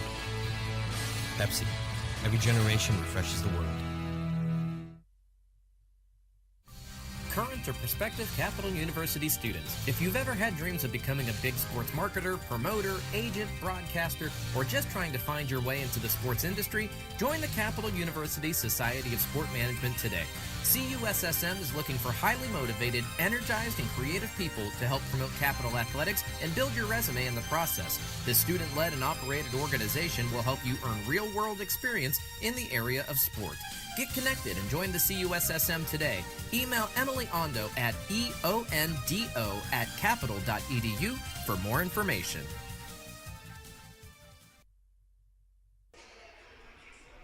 Back here at the Capitol Center. Well, if Capitol intends to get back into this game, they need a big effort both offensively and defensively. They trail Baldwin Wallace coming out of the break 44-26. Yellow Jackets shooting a scorching hot 69% from the field, including an equally hot 6 of 11 from three-point range, good for 55%. No bench points for Capitol in that first half. And Baldwin Wallace was able to get a bunch of points off of Capitol turnovers as well. Let's see if that changes going forward. Jay Battle and the rest of the Baldwin Wallace crew will start off with the ball here offensively to begin the second half. Acquiring. We'll go inside to Kuhn. Kuhn trying to back Schreck down. Kuhn hook shot, and that'll rattle home. 20-point lead for Baldwin Wallace, 46-26. Half a minute into our second half of play. Caldwell to Cox. Cox to Schreck. Schreck inside to Caldwell. Caldwell, and he got fouled while taking that shot by Jay Battle. So now Caldwell will head to the free throw line. Cam Caldwell, our halftime hero today. 8 points in that first half. Let's see if he can add to that total here, and the first shot's good. So now make it 9 points for the freshman from Westerville, Ohio. One more free throw awaits Caldwell. If you're Capitol here, you can't expect to get a bunch of points in big bunches. You just got to slowly but surely chip away at this large Baldwin Wallace lead. Baldwin Wallace 46, Capitol 28, 19-14 remaining in our second half. Kaminsky for three. That is no good. Foul called on the inside, and looks like they're going to get Hanna as he was trying to jockey for position down there on the right block with Jake Featherolf. First team foul of the half against Capitol. Inbounding it for B-Dub will be Jay Battle. Battle going over his options. Still has yet to get it in. Tipped away by Cox. Now it's in the hands of Schreck. Here comes Schreck at the other end. Bounce pass. And Cox misses the layup. Misses the tip as well. It goes out of bounds off the hands of Cox, and it's Baldwin Wallace basketball. Oh, boy. Well, that was a missed opportunity right there for Capitol. First of all, Cox doing an amazing job of locating that ball in the air off of the inbound, tipping it to a teammate, that being Schreck, but just not being able to finish at the other end. Kaminsky Right wing over to Kuhn. Kuhn driving on in. Kuhn being held up as Cox got his hand in there. I don't know how Kuhn was not able to get away with a traveling violation there, but and now a reach-in foul is going to be called against Weingartner as he was trying to poke the ball away from Quiring. Second team foul of the half against Capital. Now they go right back to Kuhn. Kuhn, spin move in the lane, and the jumper in the lane is good. Baldwin Wallace lead is back up to 20, 48-28, 18-25 left to play in the second half. Hanna left wing, over to Weingartner. Weingartner inside. Cox makes the catch. Oh, he has his shot blocked, though, by Quiring, which is amazing considering that Quiring is 5'9" and Cox is 6'7". Nice defensive job right there by Quiring, and now Battle. He got fouled by Caldwell. So now that'll be the third team foul on Capital this half. Boy, not the start the Capital was looking for here to begin the second half is now John Burnham, the freshman out of Toledo, will check in. Weingartner will take a seat. Battle will once again inbound it for the baseline. Quickly back in the hands of Battle. Now back out to Featherroll for three, and Featherroll knocks it down. And the beat goes on, seemingly for Baldwin Wallace's offense. It's now 51-28 in favor of the Yellow Jackets with 17:50 left to play in the second half. Burnham, left wing, goes inside the Schreck. Schreck trying to back Kuhn down, and Schreck not able to hit the shot. Kuhn comes away with the rebound. A lot of one-and-done opportunities on the offensive end for Capital today, and that has certainly not helped their cause against Baldwin Wallace, who has been almost surgical in how they have been able to dissect Capital's defense today. Kuhn trying to dribble in. Battle thought about a three, dribbles back in. Now it's out to Quiring. Quiring, floater, and that is vehemently blocked by Schreck. Capital comes away with the loose ball. And now an offensive foul will be called on the other end against Burnham. That's a good old-fashioned freshman mistake right there by Burnham. He's going to be making mistakes like that this year, and hopefully he can learn from them going forward. Tyler Colombo will now check in. Colombo had a good first half for Baldwin Wallace. He had 7 points on 3 of 4 shooting from the field. Now a wet spot being tended to. Looks like it has been fixed, so now play can resume.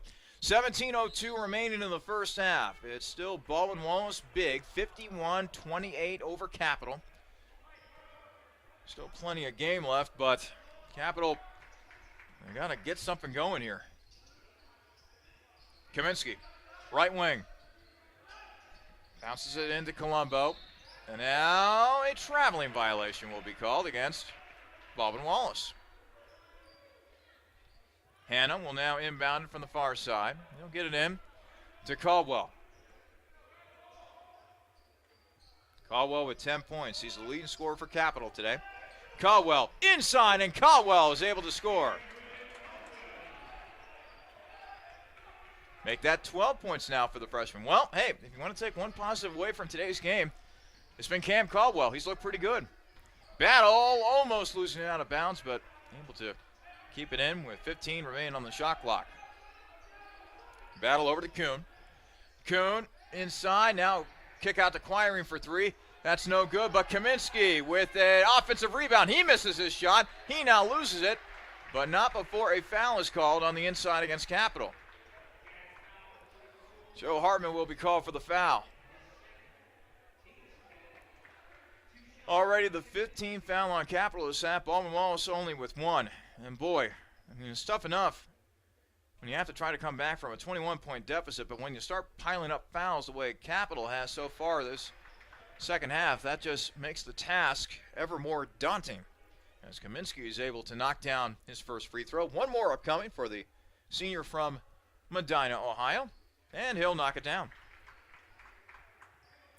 Baldwin Wallace 53, Capital 30, 16:02 left to play in the second half. Schreck trying to dribble inside, almost losing it, but somehow keeps possession. Now it's over to Caldwell. Caldwell double teamed briefly. Caldwell driving on in, and now a foul is going to be called against Kaminsky. So once again, Cam Caldwell will be heading to the free throw line. He'll be looking to add to his 12 points on the afternoon while trying to get Capital a little bit closer to Baldwin Wallace. 15:49 remaining in the second half. Baldwin Wallace 53, Capital 30. And by the way, a game reminder here, the women's team for Capital, they're going to be taking on Baldwin Wallace in just a moment. That game's slated for a 3 o'clock tip-off, so I'm going to imagine that game is going to be starting rather soon. Right now, as a matter of fact.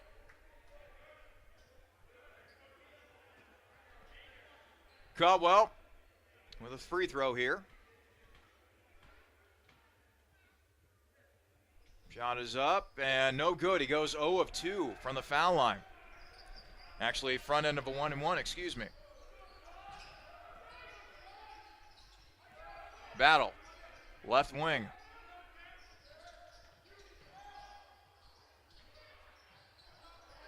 Colombo for 3. No good. Rebound taken by Hanna. By the way, quick correction. He made 1 of 2 from the free throw line. Baldwin Wallace with only 2 personal fouls. Schreck with Hanna.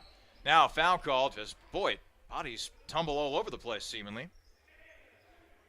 And now players kind of have to be separated a little bit as now Joe Hartman has to be calmed down a little bit maybe.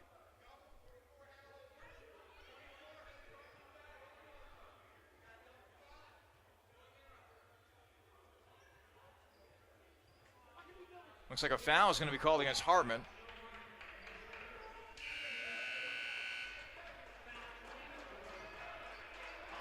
And the foul also called against Tyler Colombo, so a rare occurrence, a double foul.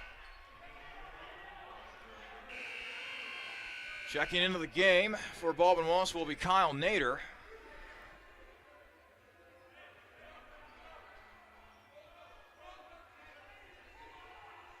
And now, Coach Goodwin exchanging some words with one of our officials.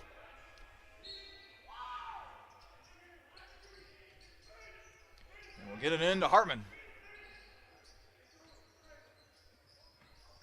Oh, it's over to Caldwell. Cam, looks like lost it off his foot. That's a turnover for Capital. They're 9th of the game. 15:10 remaining in the second half. Baldwin Wallace 53, Capital 31. Ball will be inbounded to Michael Quiring. Quiring, he's got 6 points on the day. 3 of 6 shooting from the field. 0 of 2 from three-point range. Quiring looks to drive and kick. Kuhn back to Quiring. 17 on the shot clock. Quiring dribbling around. Back out to Jake Elvin, who has checked in for Baldwin Wallace, sophomore out of Findlay. Now a foul called. Foul called against Capital. Cox will get set to re-end of the game here for Capital. He'll come in for Will Hanna, who has assessed that foul. Baldwin Wallace 53, Capital 31, 14:51 remaining. And boy, already Baldwin Wallace is going to be shooting free throws here. Colombo, shot up, no good. Rebound taken by Capital's John Burnham. Caldwell will gently bring it up the floor. Cox, back to Caldwell. Cam, the freshman, double team momentarily, gets out of it. Caldwell driving, shot up, and good. Boy, Cam Caldwell just continues to do work down there. He has been an unstoppable force driving the ball. He's now got 15 on the day. Cam Kuhn driving in. Now out to Quiring. Drive on the inside, and oh, man, what a tough shot there by Quiring. He somehow gets it to go. Baldwin Wallace 55, Capital 33. 14:04 remain in the second half. Burnham. Over to Schreck. Schreck to Burnham. Burnham for 3. That's an air ball. Caldwell with the offensive board. Cam able to score again. Man, how about Cam Caldwell? 2 more points for the freshman from Westerville. Down on the other end, Cam Kuhn scores. And with that shot, Kuhn has now got 10 points on the afternoon for Baldwin Wallace. Cam Caldwell, meanwhile, he's got 17.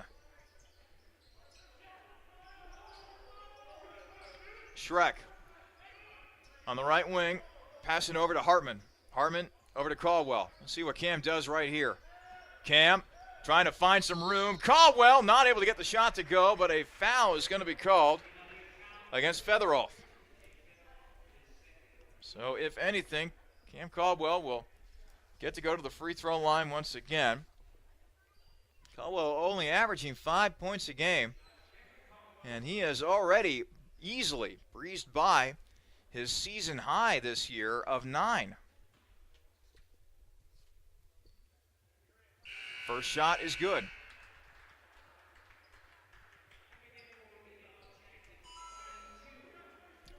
And now checking in for Baldwin Wallace is Drew Sova. One more free throw coming here for Caldwell. It's good. 19 points for Cam Caldwell. Easily a new career high for the freshman from Westerville.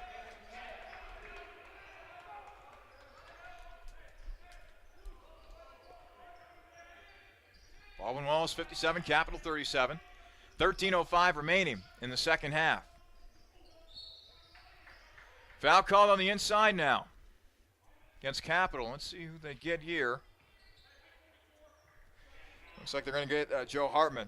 It's been a tough afternoon for the freshmen, John Burnham and Joe Hartman. But, hey, then again, when you are freshman players, it doesn't matter what level or what sport you are playing at the collegiate level, there is always going to be an adjustment period.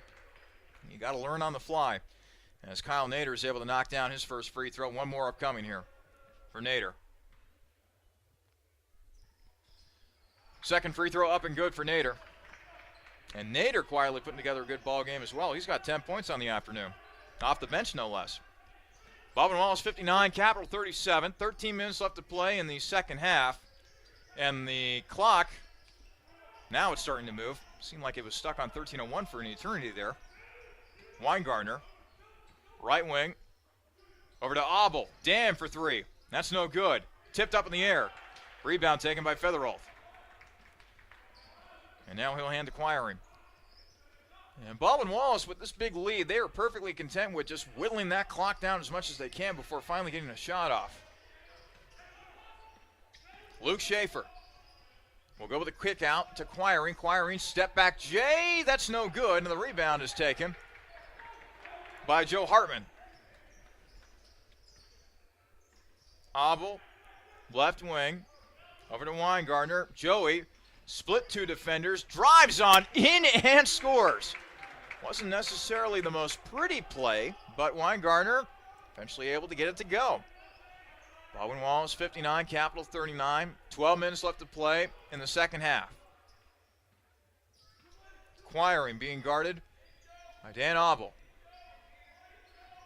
Now a drive on the inside by Schaefer, and an offensive foul will be called against Baldwin Wallace.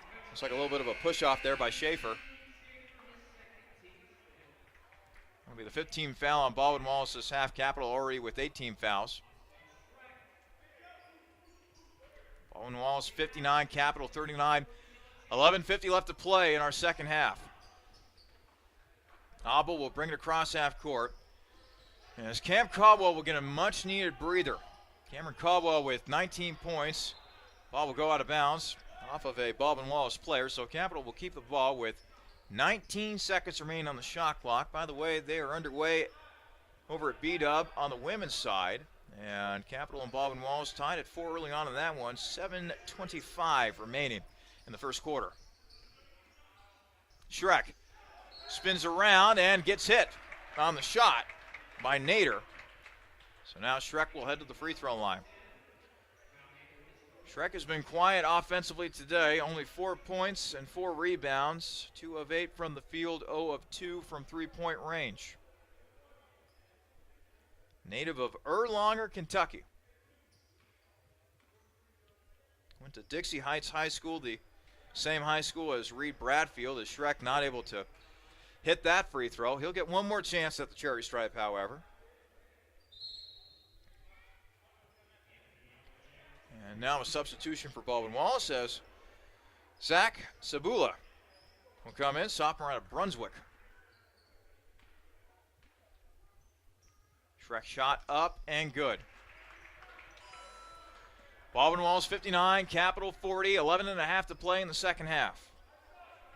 Jay Battle, cross half court. He's on the right wing. Now he's spinning around, puts up a tough shot, and that is no good. Rebound taken by Joe Hartman. Nice defense that time by Capital. Abel to Weingartner. Weingartner on the left wing. He'll bounce it on over to Hartman. Now over to Shrek. And Shrek got pushed in the back, it seems as though, by Luke Schaefer. It'll be the 17th foul on Baldwin Wallace now.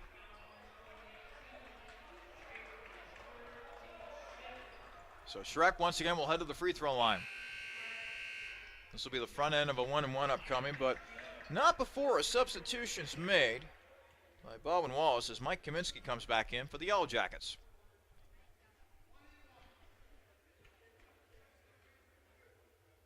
Shrek, shot up and good. One more free throw upcoming for the Kentucky native. Shrek, one of a few players from Kentucky. Reed Bradfield being the other one.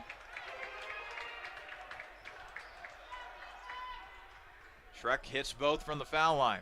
It's now Baldwin Wallace 59, Capital 42. And a steal. Here comes Cox. Oh, and Cox has his shot blocked, but there's Abel to clean it right up for him. Cox was going in there for the slam, but right behind him was Jake Featherholt. But no matter, Abel, being the good teammate that he is, was able to clean up the mess. 59-44. Approaching 10.5 to play in the second half. Battle knocks it down from the top of the arc. Baldwin Wallace 62, Capital 44, Mercy. Baldwin Wallace has been excellent on the offensive end. They have been shooting 62% from the field. And now a drive by Abel. That's no good. Scrum for the loose ball. And Baldwin Wallace eventually comes up with it as Sebula comes up with it for the Yellow Jackets. Baldwin Wallace also very impressive from three-point range today. 8 of 16 from beyond the arc. Meanwhile, Capital only shooting 41% from the field. They are 1 of 8 from beyond the arc, Capital is. Hook shot no good. Rebound taken by Weingartner. Off of the miss by Schaefer. Up ahead, Shrek for three. Shrek no good. Cox, rebound. Cox, back up and in. Count the bucket and a foul.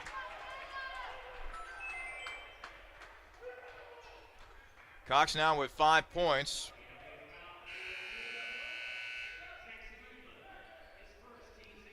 Sabula with the foul for Baldwin Wallace. So now Cox will have a chance at the three-point play. Cam Caldwell checks back in for Capital. Cox able to make the free throw. 9:50 left to play in the second half. Baldwin Wallace 62, Capital 47.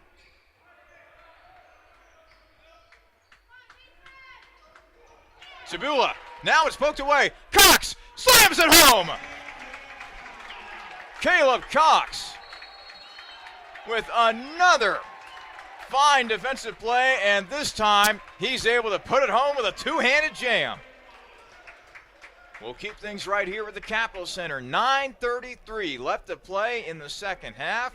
It is Baldwin Wallace 62, Capital 49. Let's go ahead and get you updated with other scores around the OAC. 7:48 remaining in the second half at Muskingum. Honored by Muskingum are knotted at 58 in that one. Mount Union, meanwhile, leading Heidelberg 48-45. 12:33 left to play in the second half of that game.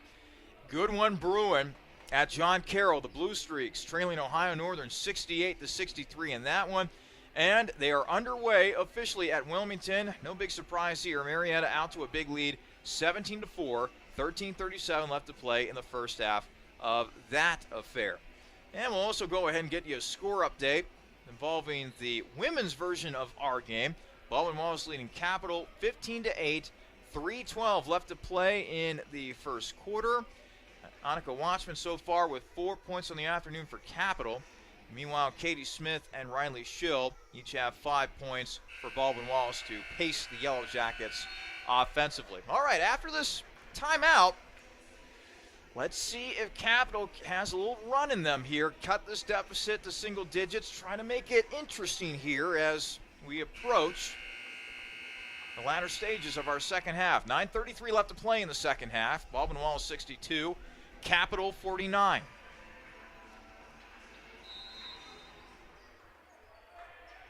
Kuhn will get it into Kaminsky. Jay Battle. He will slowly bring it across half court for the Yellow Jackets. He'll bounce on over to Featheroth. Featheroth over to Schaefer. Now over to Kuhn. Kuhn being guarded by and now a foul's going to be called against Kuhn. That was nice defense that time by Cam Caldwell. That's now the 19th foul on Baldwin Wallace, so this will be interesting to watch down the stretch how free throws impact this game. Capital with 8 fouls, Baldwin Wallace now with 9. Weingartner passing it over to Schreck. Now to Caldwell. Weingartner, jumper. Joey, no good. Rebound is taken by Baldwin Wallace. It'll be skipped on over to Quiring. Quiring being guarded by Weingartner. Quiring over to Kuhn. Kuhn, battle for 3. Battle, no good, but the putback is good for Jake Featheroth. Baldwin Wallace 64, Capital 49. 8:35 left to play in the second half. Schreck over to Hanna. Will driving on in, and a charge is going to be called against Hanna. And now slow to get to his feet. Looks like it's Featheroth, and he's checking his mouth for blood. Looks like Featheroth will check out, and coming in for him will be Tyler Colombo. 8:29 left to play in the second half. Baldwin Wallace 64, Capital 49.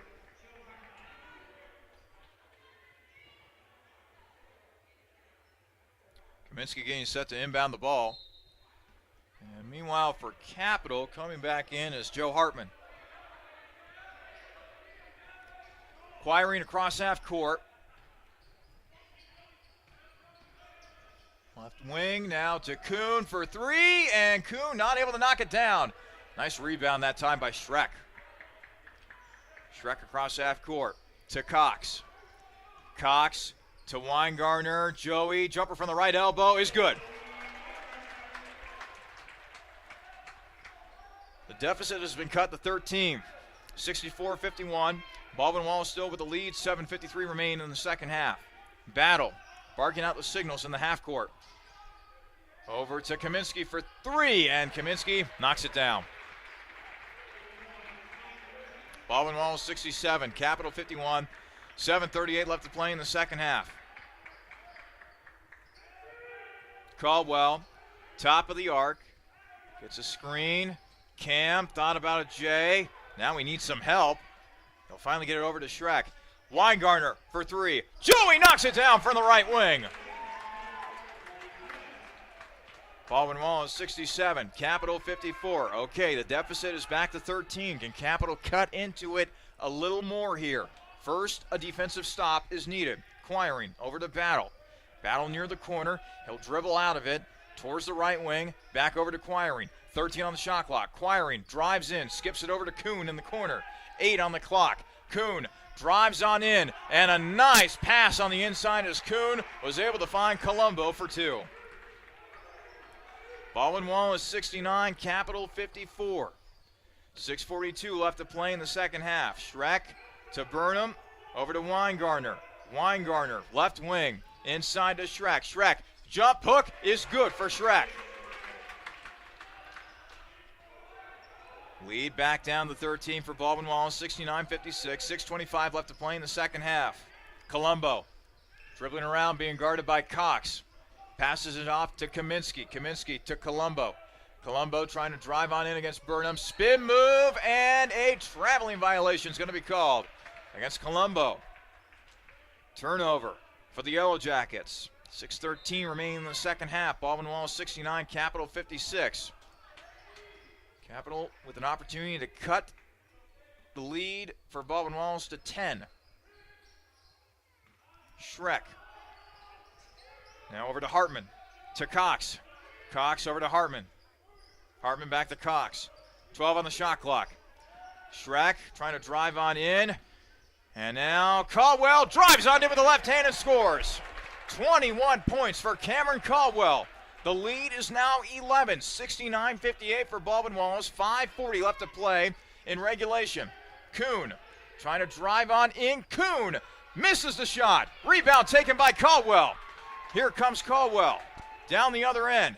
Caldwell lost it, but a foul called against Baldwin Wallace, and now Caldwell will head to the free throw line with an opportunity to cut this B-Dub lead to single digits.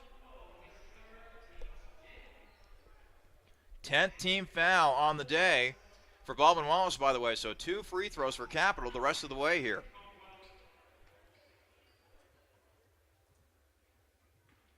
Caldwell, a right-handed shooter.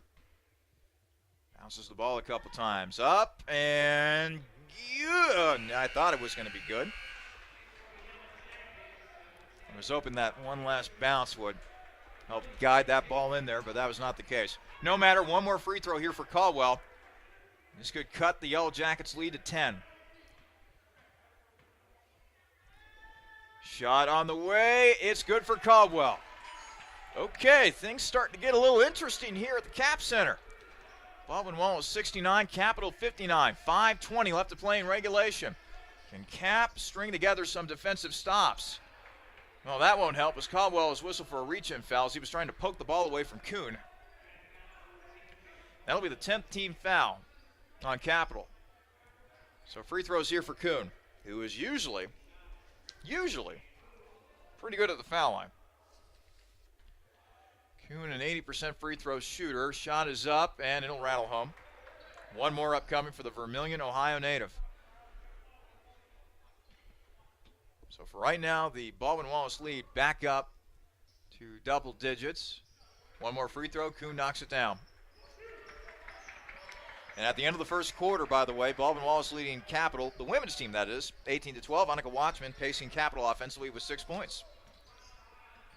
Caldwell, right wing. Cox, long jumper, no good. Caldwell, offensive board, finishes with the left hand. Boy, oh boy, Cam Caldwell is having the game of his life today. Make it 24 points for the freshman from Westerville, Ohio. Quick timeout taken by Capital. We will keep things right here once again for the here at the Capitol Center. 5:01 remaining in the second half. Capital trailing Baldwin Wallace 71-61. Over the course of the second half so far, Capital has been outscoring Baldwin Wallace 35-27. The Crusaders have seen their field goal percentage skyrocket to 47% from the field. Still have some work to do from three-point range as well. 2 of 10 from 3, only good for 20%. Leading scorer for Capital is Cam Caldwell. He's got 24 on the afternoon. 10 points for Joey Weingartner, 8 points each for Will Hanna and Caleb Cox, 9 points for Austin Schreck. Meanwhile, you got 4 double-digit scores for Baldwin Wallace. 13 points for Jay Battle, 12 points for Cam Kuhn, 11 points for Jake Featherolf, and 10 points for Kyle Nader. Capital has definitely been doing a much better job shooting the ball, but it's been them stringing together those defensive stops. Saw Caleb Cox poke the ball away a couple of times, which led to 4 points. Heading into halftime, Baldwin Wallace had a sizable advantage when it came to getting points off of turnovers. They've been stuck at 14. Capital, meanwhile, they've gotten 13 points off of turnovers today, which has kind of aided their comeback here today against the Yellow Jackets. Okay. 5 minutes and 1 second for good measure remaining. Here in regulation, Baldwin Wallace 71, Capital 61. Let's see if Capital can get this lead for Baldwin Wallace down to single digits. Quiring, top of the arc. Now it's over to Nader. Nader going over his options. Quiring left open for 3. No good. Rebound taken by Joe Hartman. Here comes Caldwell. Caldwell to Hartman. Hartman will bounce it over to Weingartner. Boy, if Joey could get hot right here. Cox trying to get it in to Burnham, and it is going to be out of bounds off of Capital. Hartman was not able to handle the pass cleanly there Thought for a moment that might have gone off the hand of a Baldwin Wallace defender, but no dice there for Capital. Turnover there for the Crusaders, their 11th of the afternoon. Battle. Top of the, or just going across midcourt. Kind of getting ahead of myself there. Battle. Left wing. Now to Kaminsky. Oh boy, Kaminsky nearly lost it that time. 13 seconds on the shot clock. Kuhn, right wing. Over to Caldwell. Kuhn, top of the arc. Kaminsky for three. And that is good. Boy, Kaminsky has been really solid today. That now gives him 11 points on the afternoon for Baldwin Wallace. Schreck drives in. Reverse layup is good for Austin Schreck. Baldwin Wallace lead to 11. 74-63, 3:45 left to play in the second half. Boy, Capital has got to get defensive stops here if they want any chance of getting back into this game, perhaps sending it to extra time. Battle, over to Kaminsky. Back to Battle. Battle on the right wing, nearly had his pocket picked by Schreck. 7 on the shot clock. Battle, looking for Kaminsky. Kaminsky, step back three. That is no good. Rebound taken by Joey Weingartner. Weingartner, cross half court, skips it over to Schreck. Thought about a three. Trying to go inside to Hartman, but for the second time in 3 possessions, Hartman not able to handle the pass cleanly, leading to a turnover. And now a timeout is going to be taken by Baldwin Wallace. We'll step aside momentarily. 3:05 remain in the second half. It is Baldwin Wallace 74, Capital 63. This is Crusaders men's basketball here on the Capital Sports Network. Just as fresh as its pizza, Donato's is fresh off of its 50th anniversary and still serving the Columbus area with pride. Now introducing online ordering, Donato's Pizza is ready for your order at any time from anywhere. Donato's also features a gluten-free menu and will even cater your next big event. Donato's Pizza in Bexley is located at 2800 East Main Street and is available by phone at 614-235-4477. Donato's Pizza, proud supporter of Capital Crusader Athletics. 3:05 remaining in regulation. Baldwin Wallace 74, Capital 63. This is our men's game today. Meanwhile, on the women's side, Capital at Baldwin Wallace today. Baldwin Wallace only a 24-14 lead in that affair. 7:10 remaining in the second quarter. And finally, some scores of the men's variety around the OAC. Muskingum clinging to a 67-66 lead over Otterbein with 2:05 remaining in the second half. Mount Union leading Heidelberg 59-50 with 7:08 remaining in regulation in that one. Ohio Northern leading John Carroll 79-74 with 7:57 remaining in the second half. And Marietta all over Wilmington 38-13, 7:04 remaining in the first half of that game. Baldwin Wallace will get the ball here. Acquiring near side, really right next to the scorer's table. And he will inbound it to Battle. Battle will take his time, bringing it across the timeline. Baldwin Wallace just looking to salt the clock away here, trying to add to this lead and close out this game. Kaminsky, jumper, no good. Schreck grabs the rebound for Capital. Here comes Cam Caldwell. Caldwell dribbling around. Caldwell to Schreck for three. No good. Rebound taken by Quiring. Boy, the three-point shot has just not been there for Capital today. That now makes it 2 of 11 for the Crusaders from beyond the arc. Quiring over to Battle. 2:20 left to play. And now another timeout taken by Baldwin Wallace. We'll keep things right here at the Capital Center. 2:21 remaining in regulation. Baldwin Wallace 74, Capital 63. Just a reminder, folks, after today's game, be sure to join us for the Byers Airport Subaru postgame show. Take a look at final stats, name our player of the game, another check of scores around the OAC, and even get you caught up with what's happening up at Baldwin Wallace when it comes to the women's game today. Actually, I can go ahead and give you an update right now. It's Baldwin Wallace leading Capital 24-14 with 6.5 to play in the second quarter. Both teams over 10 fouls. 2 timeouts each for Baldwin Wallace and Capital. 14 seconds remain on the shot clock. for Baldwin Wallace. They will inbound it from the far side.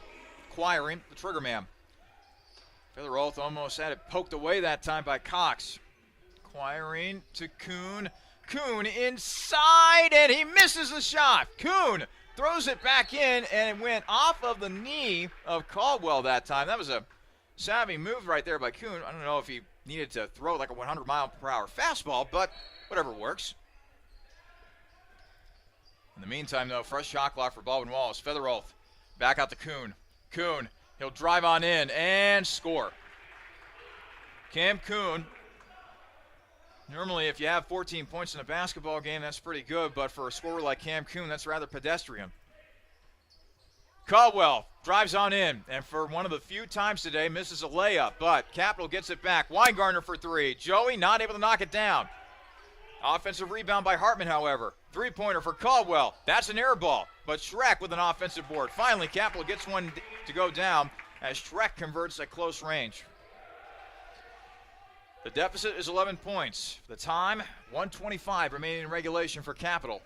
Baldwin Wallace 76, Capital 65. Battle to Kuhn. Kuhn with 15 on the shot clock. Well, this is closing time for a scorer like Kuhn, but he'll kick it to Kaminsky for good measure. Three, no good. Rebound, and a foul is going to be called against Featherolf. This will not only stop the clock, but this will allow Capital to possibly skin this bad boy to a single-digit lead, single-digit game, I should say, single-digit deficit, however you want to call it. Joe Hartman, freshman out of Cincinnati, will now head to the free throw line. It's been a tough day for Hartman. He's got 4 fouls, does have 5 rebounds, and now he has his first point of the game.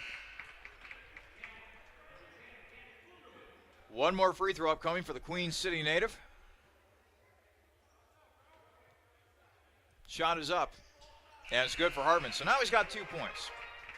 76-67 lead for Baldwin Wallace. 1:10 remaining in regulation. Boy, a turnover here would be great for Capital. They'll now go with the full court press. Quiring, trying to get out of Schreck's way. And now a foul is going to be called against Gavin Wildermuth. So now Quiring will head to the free throw line. This will become a free throw fest as Capital will just try to prolong this as much as they can in order to try to get back into this game in order to, by some miracle, tie it. Quiring. Free throw. No good. Well, that will certainly help. Hartman comes back in for rebounding purposes. Weingartner comes back in for offensive purposes. We'll see Hannah and Gavin Wildermuth come back in for defensive purposes as the latter stages of this game progress. Wow. Quiring missing both free throws at the line. Let's see if Capital can capitalize. Schreck, step back three. No good. Rebound taken by Cam Kuhn.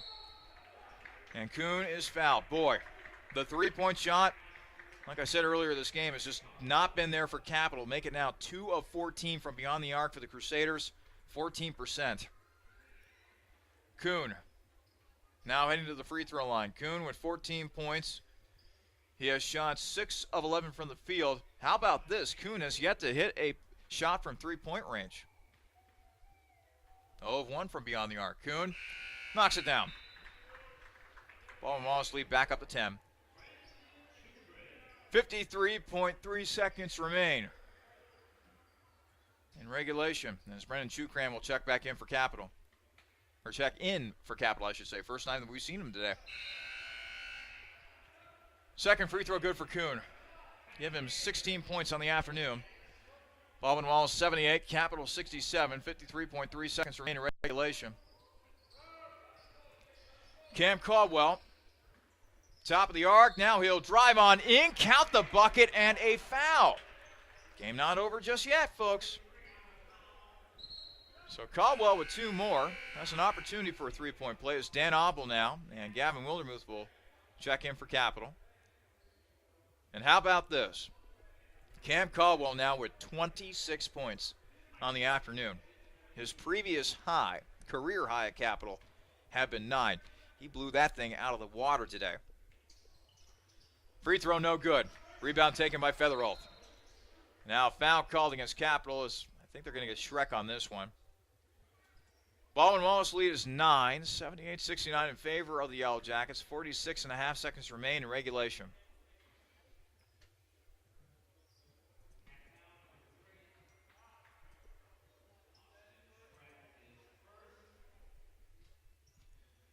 So now heading to the free throw line for Baldwin Wallace will be Featheroth. 11 points, 12 rebounds. A double-double for Featheroth, and he will add to his point total there, so now make it 12 points and 12 rebounds. Weingartner, Chukran, check back in for Capital. The lead for Baldwin Wallace is back up to 10.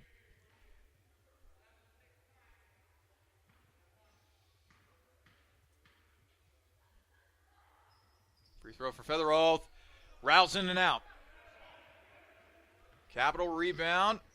Shrek. Oh, and threw it out of bounds. Shrek was trying to get it over to Weingartner, but that was a classic case of one man zigging while another man thought he was zagging. Turnover for Capital. Their 13th of the afternoon. 39 seconds remain in regulation. Battle will receive the inbounds pass, and he is finally fouled by Abel.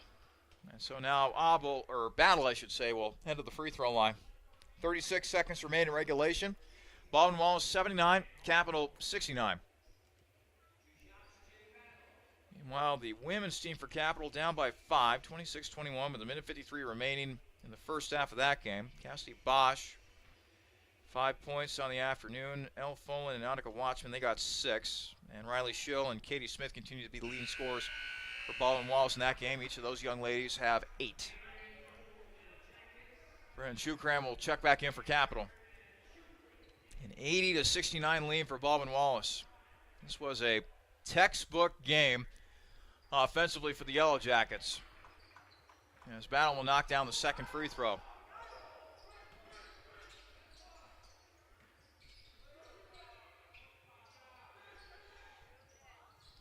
Layup, no good. Another shot attempt by Caldwell. That's no good as well. And now the foul called against Capital, as Cam Kuhn will be heading to the free throw line once again. People will look at Cam Kuhn's stat line and say, well, okay, it's pretty impressive. He'll end up with around 17 to 18 points today. But he didn't shoot the ball all that well from three-point range. In fact, he only attempted one shot from beyond the arc today. Had to do a lot of his scoring inside, and a sizable amount of his scoring came for the foul line as well. Second free throw good for Kuhn. I'll tell you this, when people say that you have a quiet 18 on the basketball court, you know that you are a prolific scorer. Weingartner for 3, no good. Ball will go out of bounds, and they will give it back to Baldwin Wallace with 14.3 seconds remaining on the clock.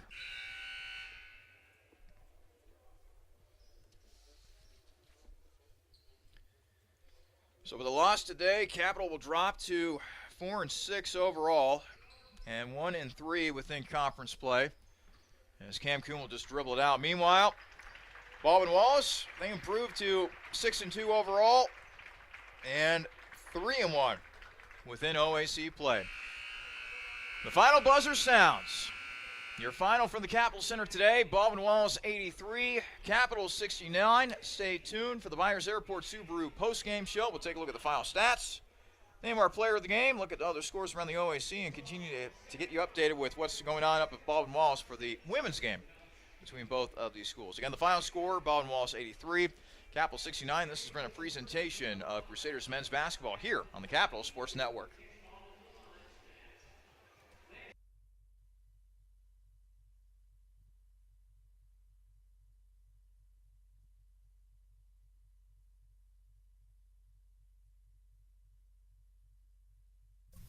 New vehicles, reliable pre-owned vehicles, top-notch, high-quality service technicians, and friendly, trustworthy sales associates dedicated to customer service. Byers Airport Subaru in Columbus is ready to get you into the vehicle that you were meant for.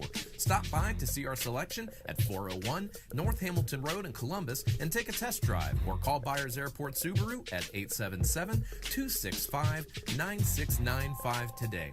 Byers Airport Subaru is a proud supporter of Crusader Athletics. Subaru, confidence in motion.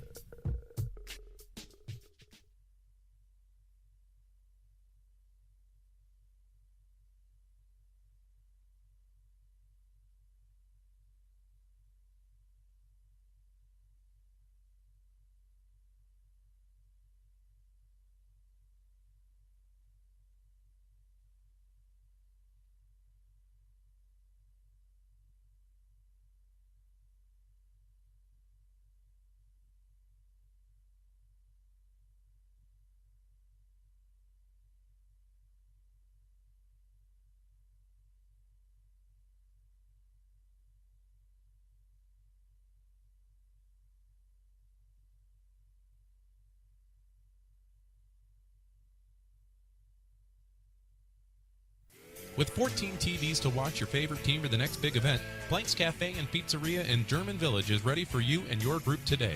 Plenty of free parking, free Wi-Fi, banquet rooms for private parties, and daily specials. What more reason do you need to visit Blank's Cafe and Pizzeria?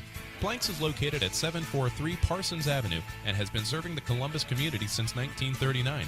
Planks is on the web at plankscafe.com or available by phone at 614-443-6251. Planks Cafe and Pizzeria is a proud supporter of Crusader Athletics.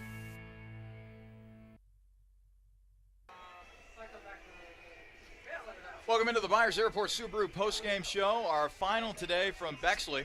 It is Baldwin Wallace defeating Capital 83-69. And this was a game that Baldwin Wallace pretty much controlled from beginning to end. An offensive exhibition, to be sure, put on by the Yellow Jackets today, as they got a whole bunch of contributions up and down their lineup. And now let's go ahead and take a look at the final stats of today's game. These are brought to you by the On the Border Mexican Grill and Cantina. Let's first start with Baldwin Wallace. As a team, the Yellow Jackets shot 54% from the field.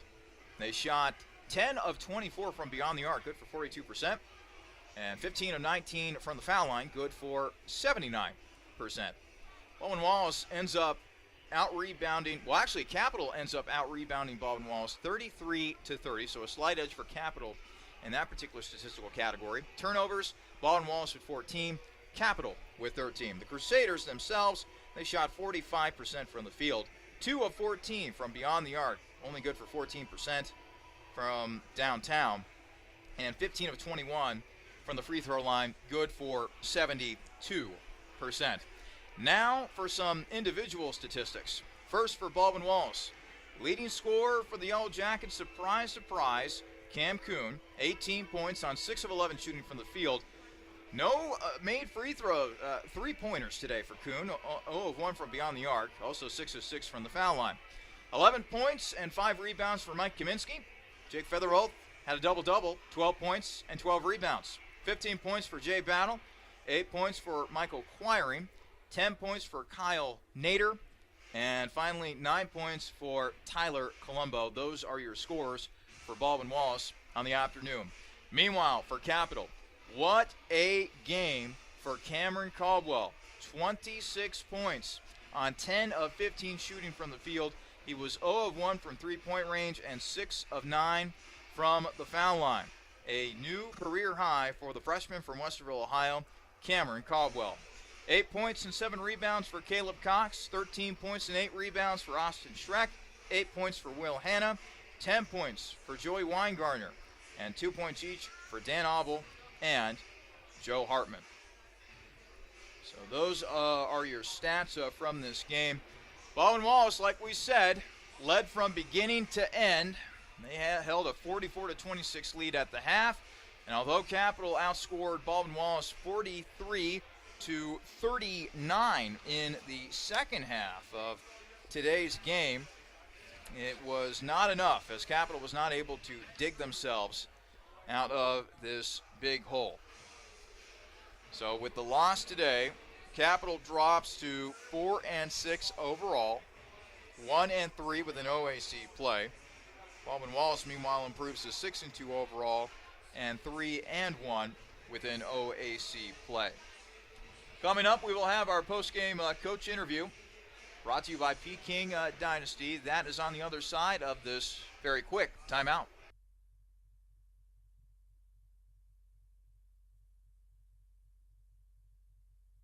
The junior exec who'd rather be senior, for the VP yearning to be CEO, and for everyone who'd call their job not just a profession, but a passion. Capital University's MBA program was built exclusively for professionals, experienced faculty, flexible schedules, and classmates you'll soon consider colleagues. Learn more at capital.edu/MBA. The Capital University MBA, for those driven to do more.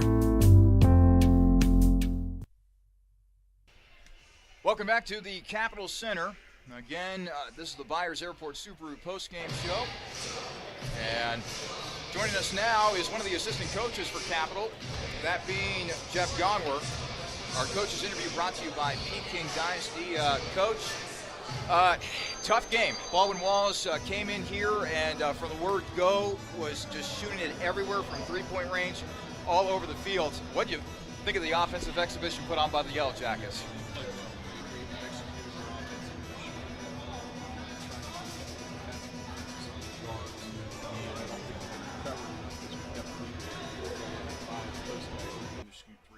Us, so it was kind of a difficult situation at that part, but they came ready to play. I think we finally started waking up towards the latter part of the first half, and we played better the second half, definitely. Let's talk about Cam Kuhn, 6 of 11 from the field. It's not often I say when you score 18 points from the field, that's relatively a quiet day for him, but I think that says more about how his team played offensively. A whole host of contributors for the Yellow Jackets today. Definitely. They got a lot of good balanced offense. They're a good team. They're tough in our league. They always have been. The nice thing about them is we get another chance down the road at their place, so we got a long ways to go. Let's talk about a positive today.